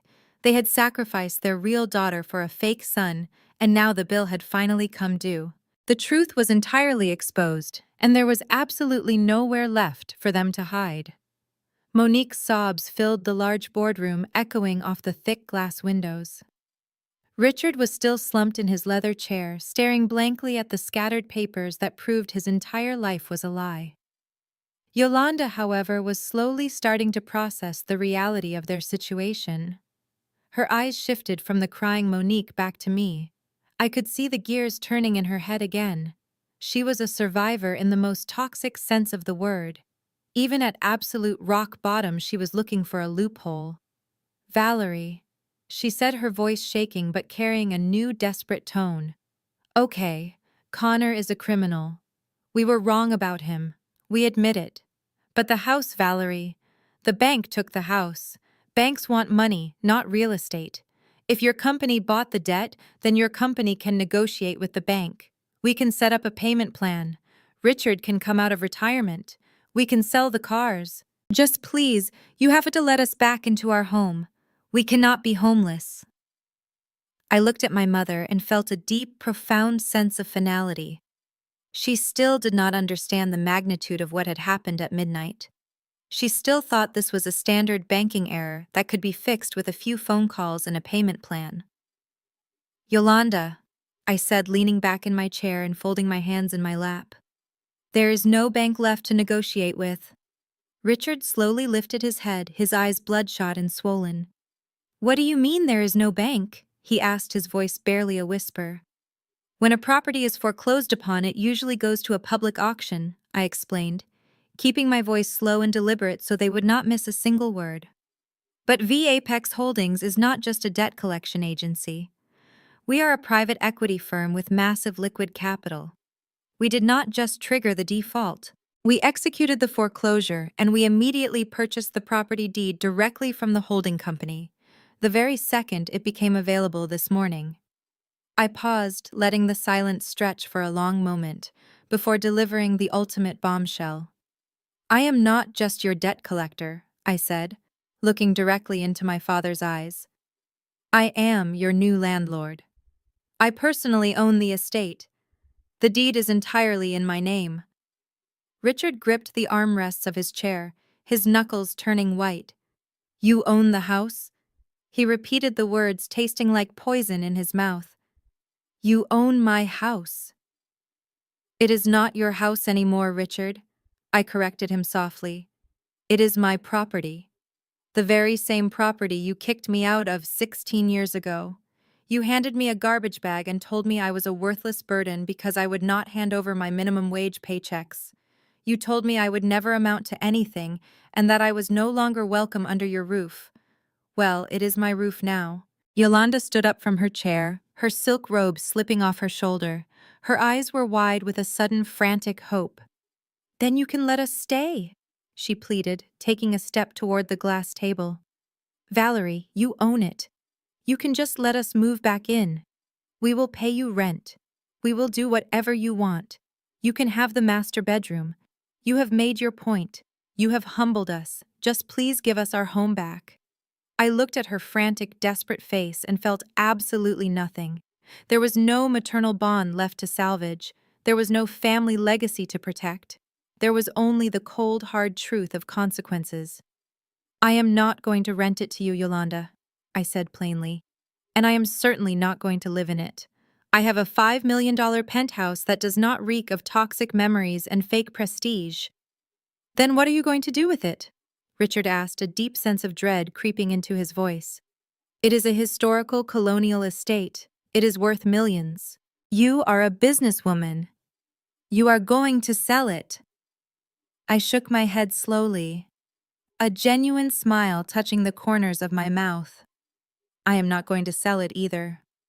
I reached into the inside pocket of my charcoal suit jacket and pulled out a single crisp piece of paper. It was not a heavy legal document or a voided contract. It was a very simple, brightly colored form issued by the city zoning department. I placed it gently on the glass table and slid it toward them. Richard leaned forward and looked at the paper. His eyes widened and his breath hitched in his throat. That is a municipal demolition permit, I said, my voice carrying a quiet, absolute authority. Approved and stamped by the City Council yesterday afternoon. Next Tuesday, at exactly 8 o'clock in the morning, a crew of bulldozers and heavy excavators are going to roll onto that pristine, manicured lawn. They are going to tear down the grand mahogany doors. They are going to smash the crystal chandeliers, and they are going to crush those white historical columns into dust. I am going to flatten that house until there is nothing left but dirt. Yolanda let out a piercing scream. No! She shrieked, grabbing her hair. No, you cannot do that. It is our legacy. It is the most beautiful house in the neighborhood. You cannot destroy it. I am not destroying anything, Yolanda. I am building something better, I replied calmly. That house was a monument to your arrogance. It was a status symbol that you worshipped more than your own children. It was a fortress of emotional abuse and financial manipulation. So I am going to wipe it off the map. Monique stopped crying and stared at me in pure horror. What are you going to build? She whispered, her voice trembling. Once the land is cleared, my firm is funding the construction of a state-of-the-art transitional shelter for women escaping financial abuse, I announced. It will provide housing, legal resources, and job training for women who have been controlled, manipulated, and discarded by toxic partners or family members. Women who were thrown out onto the street with nothing but a garbage bag. I let the weight of that reality sink in. I am going to name the shelter after myself, I continued. It will be a permanent fixture in your elite neighborhood. Imagine it, Yolanda. Every single day, Mrs. Carmichael and Mr. Henderson will have to drive their luxury cars past a massive charity shelter built directly on top of the Brooks family legacy. They will have to look at my name on the building, and they will remember that you lost everything because you let a white con artist drain your accounts. You cared so much about what those snobs thought of you. And now they will be forced to look at your ultimate failure every single day for the rest of their lives. Richard completely collapsed inward. He buried his face in his hands again, weeping openly. The destruction was absolute. Not only had he lost his wealth, his status, and his golden son-in-law, but the very physical structure he had used to measure his self-worth was going to be violently erased from existence. The aesthetic was dead. The legacy was pulverized. The universe had finally balanced the scales, and the weight of it was breaking them in half. The silence in the boardroom was absolute, broken only by the pathetic sound of Richard's weeping. Monique slowly looked up from the scattered papers, her eyes wide and bloodshot. The reality of her situation had finally crushed the last remaining wall of her ego. She had no house, she had no husband, she had no money, and her entire elite social circle was going to find out she was married to a ruthless fraud. She looked at me sitting perfectly still at the head of the massive glass table in my tailored charcoal suit. She realized in that exact moment that I was the only person left in the world who could save her from complete ruin. Monique slid out of her black leather chair. Her legs simply gave out, and she dropped hard onto her knees right on the pristine carpet of my corporate boardroom. She crawled forward slightly, reaching her trembling hands out to grab the hem of my suit pants. "Valerie, please," she begged, her voice a raspy, pathetic whisper that echoed in the dim room. "I have absolutely nothing left. Connor took all the money from my joint accounts before he ran. He even took the emergency cash from my hidden safe. I do not know how to pay for a divorce lawyer. I do not even know how to buy groceries tomorrow. Please let me work for you." I stared down at the sister who had made my childhood a living hell. The golden child who had mocked my clothes and my job was now literally groveling at my feet. "I will do anything," Valerie Monique sobbed, gripping the fabric of my pants with her manicured nails. "I will be your personal assistant. I will fetch your coffee. I will scrub the marble floors of this building every single night. Just please give me a job. Give me a salary so I do not have to sleep on the street in my pajamas. I am your little sister. You have to help me survive this." I slowly reached down and peeled her desperate fingers off my clothing one by one. I pushed my ergonomic chair back, distancing myself entirely from her pathetic display. "I cannot hire you, Monique," I said, my voice echoing coldly in the shadows. "My private equity firm has very strict hiring standards. We manage billions of dollars in assets. We only employ individuals with absolute integrity and verifiable academic credentials." "I have a degree?" Monique stammered desperately, wiping the mascara-stained tears from her swollen cheeks.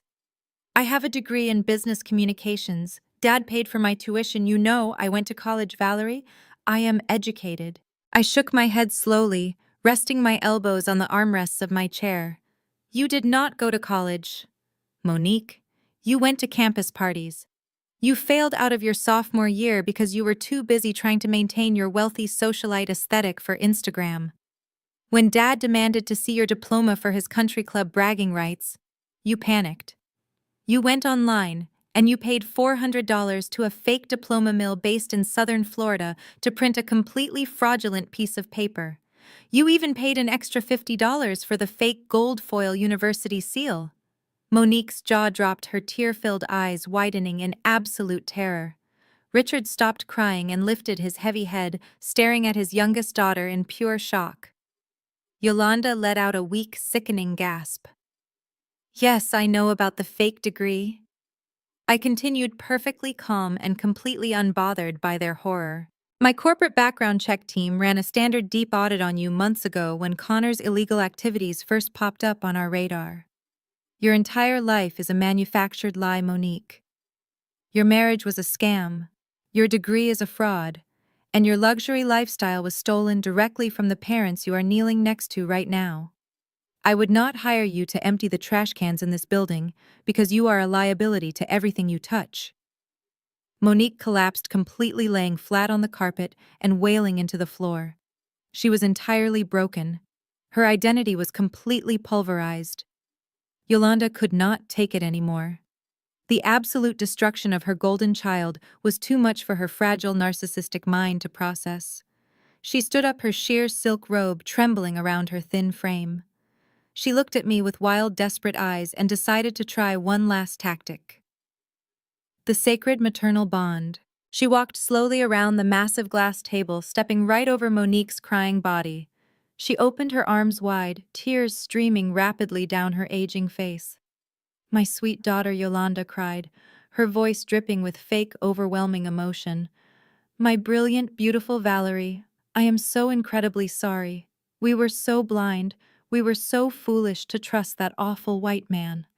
But you are so strong, Valerie. You survived our mistakes, and you built all of this beautiful wealth. Please, my sweet daughter, let me hug you. Let us heal this broken family. Right now, we love you so much." She lunged forward, trying to wrap her arms around my neck, trying to pull me into a toxic embrace that would somehow magically erase 2 decades of emotional abuse and financial manipulation. I stood up instantly, kicking my heavy chair back and taking a large, deliberate step away from her. "Do not touch me," I ordered, my voice slicing through the boardroom like a physical weapon. Yolanda froze instantly, her arms suspended awkwardly in the empty air, her face crumbling in brutal rejection. "You do not get to call me your sweet daughter," I said, staring directly into her terrified, panicked eyes. "You do not get to claim my success after you spent my entire life actively trying to destroy my self-worth. You want to know what I remember right now? Yolanda, I remember a freezing cold night in December 16 years ago. I remember standing in the hallway shivering while you shoved a cheap black plastic garbage bag into my chest." Yolanda shook her head desperately, backing away toward the windows. "No, please, Valerie, do not say it," she whimpered, knowing exactly what was coming. I stepped toward her, forcing her to look at my face. "I am going to tell you exactly what you told me that night." I said, my voice low, absolute, and utterly merciless. "You are a worthless burden. You are a disgusting stain on this family aesthetic. Pack your cheap garbage and get out of my sight because you are no longer welcome under my roof." Yolanda let out a broken, soul-crushing sob, collapsing against the thick glass window. The power dynamic was officially and permanently destroyed. I had taken her toxic, hateful words and handed them right back to her, sealing her fate forever. I pressed the intercom button on my sleek wooden desk without taking my eyes off the pathetic scene unfolding in front of me. "Security, please come up to the executive boardroom immediately," I instructed calmly. "We have 3 trespassers who need to be escorted off the premises right now." Richard tried to stand up, his knees shaking violently under the immense weight of his ruined life. "Valerie, please," he begged, holding his empty hands up in total surrender. "We have no money for a cab. We have no cell phones that work. We do not even have shoes on our feet. You cannot just throw us out onto the downtown sidewalk in our pajamas." I crossed my arms over my chest. "You can walk, Richard," I replied coldly. "The fresh air will give you plenty of time to think about your precious legacy." The heavy steel doors of the private elevator slid open with a soft chime. 4 massive security guards wearing immaculate black suits stepped into the room. They moved with silent military precision, quickly surrounding my parents and my crying sister. Monique tried to fight back, weakly swatting at the guards' hands, but they effortlessly hauled her to her feet by her upper arms. Yolanda was completely catatonic, staring blankly at the floor as a guard gently but firmly guided her toward the exit. Richard walked with his head bowed, his shoulders slumped in total, absolute defeat. They were pushed into the elevator, the steel doors closing on their terrified, humiliated faces. I walked over to my desk and opened the security camera feeds on my large monitor, watching their descent. They rode down 60 floors in complete, agonizing silence, They looked like ghosts, hollowed-out shells of the arrogant, entitled people who had walked into the country club just last night. When the elevator reached the grand lobby, the guards marched them straight past the reception desk. Sarah, the receptionist, did not even look up from her computer screen as they passed. They were pushed through the heavy revolving glass doors and out onto the busy downtown sidewalk. But the public humiliation was not over yet. The second they stumbled into the bright morning sunlight, a sea of blinding white camera flashes erupted directly in their faces. I had made a few anonymous phone calls to aggressive local investigative journalists earlier that morning, tipping them off about a massive federal Ponzi scheme arrest linked to the prominent Brooks family. The local press was incredibly hungry for a high society scandal, and I had served my fake family up on a silver platter. Reporters shoved thick microphones into Richard's face, shouting rapid questions over the loud noise of the city traffic. "Mr. Brooks, is it true? Your son-in-law stole millions from your church community?" They yelled. "Mrs. Brooks, are you aware? Connor Hayes forged your property deeds to fund his escape to Switzerland today." "Monique, did you know your husband was a federal criminal when you married him?" The rapid camera flashes blinded them completely. Richard tried to shield his face with his bare, trembling hands, pushing blindly through the aggressive crowd. Yolanda completely broke down, sobbing hysterically on the dirty pavement, while television cameras recorded every single humiliating second of her public collapse. Monique just stood there frozen in the flashing lights, a terrified deer in the headlights of her own ruined aesthetic. They were completely exposed, stripped of their fake wealth and their toxic pride, broadcast live for all their elite country club friends to watch on the morning news. I turned off the monitor and walked away from the wooden desk. I stood by the massive floor-to-ceiling window looking out over the sprawling city skyline. The sun was incredibly bright. The sky was a clear, piercing blue, and the heavy toxic weight that I had carried in my chest for 16 long years was completely entirely gone. My assistant quietly entered the room holding a delicate porcelain cup on a small silver saucer.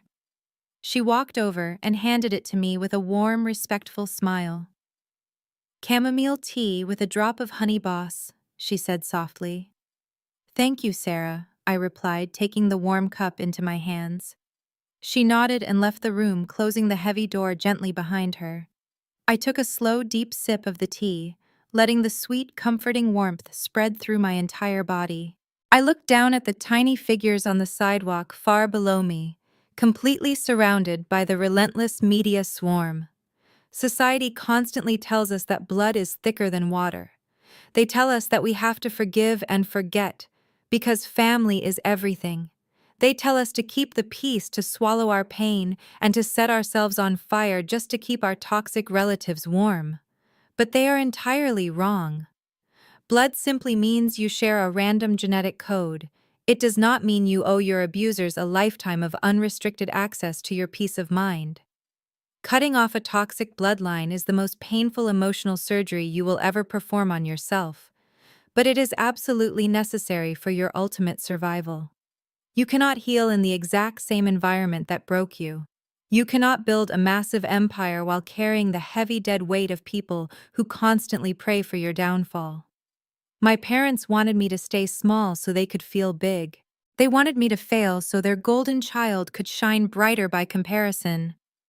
But the exact moment I stopped seeking their conditional, fake approval, I became completely unstoppable. The greatest revenge you can ever take on narcissistic family members is not yelling at them or trying to explain your deep pain. It is simply walking away and building a life so incredibly successful and peaceful that their permanent absence is not even a loss. It is an absolute glorious upgrade. I took another slow sip of my tea, watching the crowd below slowly disperse, leaving my family standing entirely alone on the cold, hard concrete. My name is Valerie Brooks. I am 34 years old, and today I finally took out the trash. Have you ever had to walk away from a highly toxic family member to protect your own mental peace? I would absolutely love to hear your incredible stories of survival and success in the comments section below. If this emotional story resonated with you today, please hit the like button and subscribe to the channel for more content about setting firm boundaries and reclaiming your personal power. Share this video with someone who might desperately need the courage to close a painful chapter in their own life. Thank you so much for joining me on this journey, and always remember, your peace of mind is the ultimate luxury. Never let anyone steal it from you.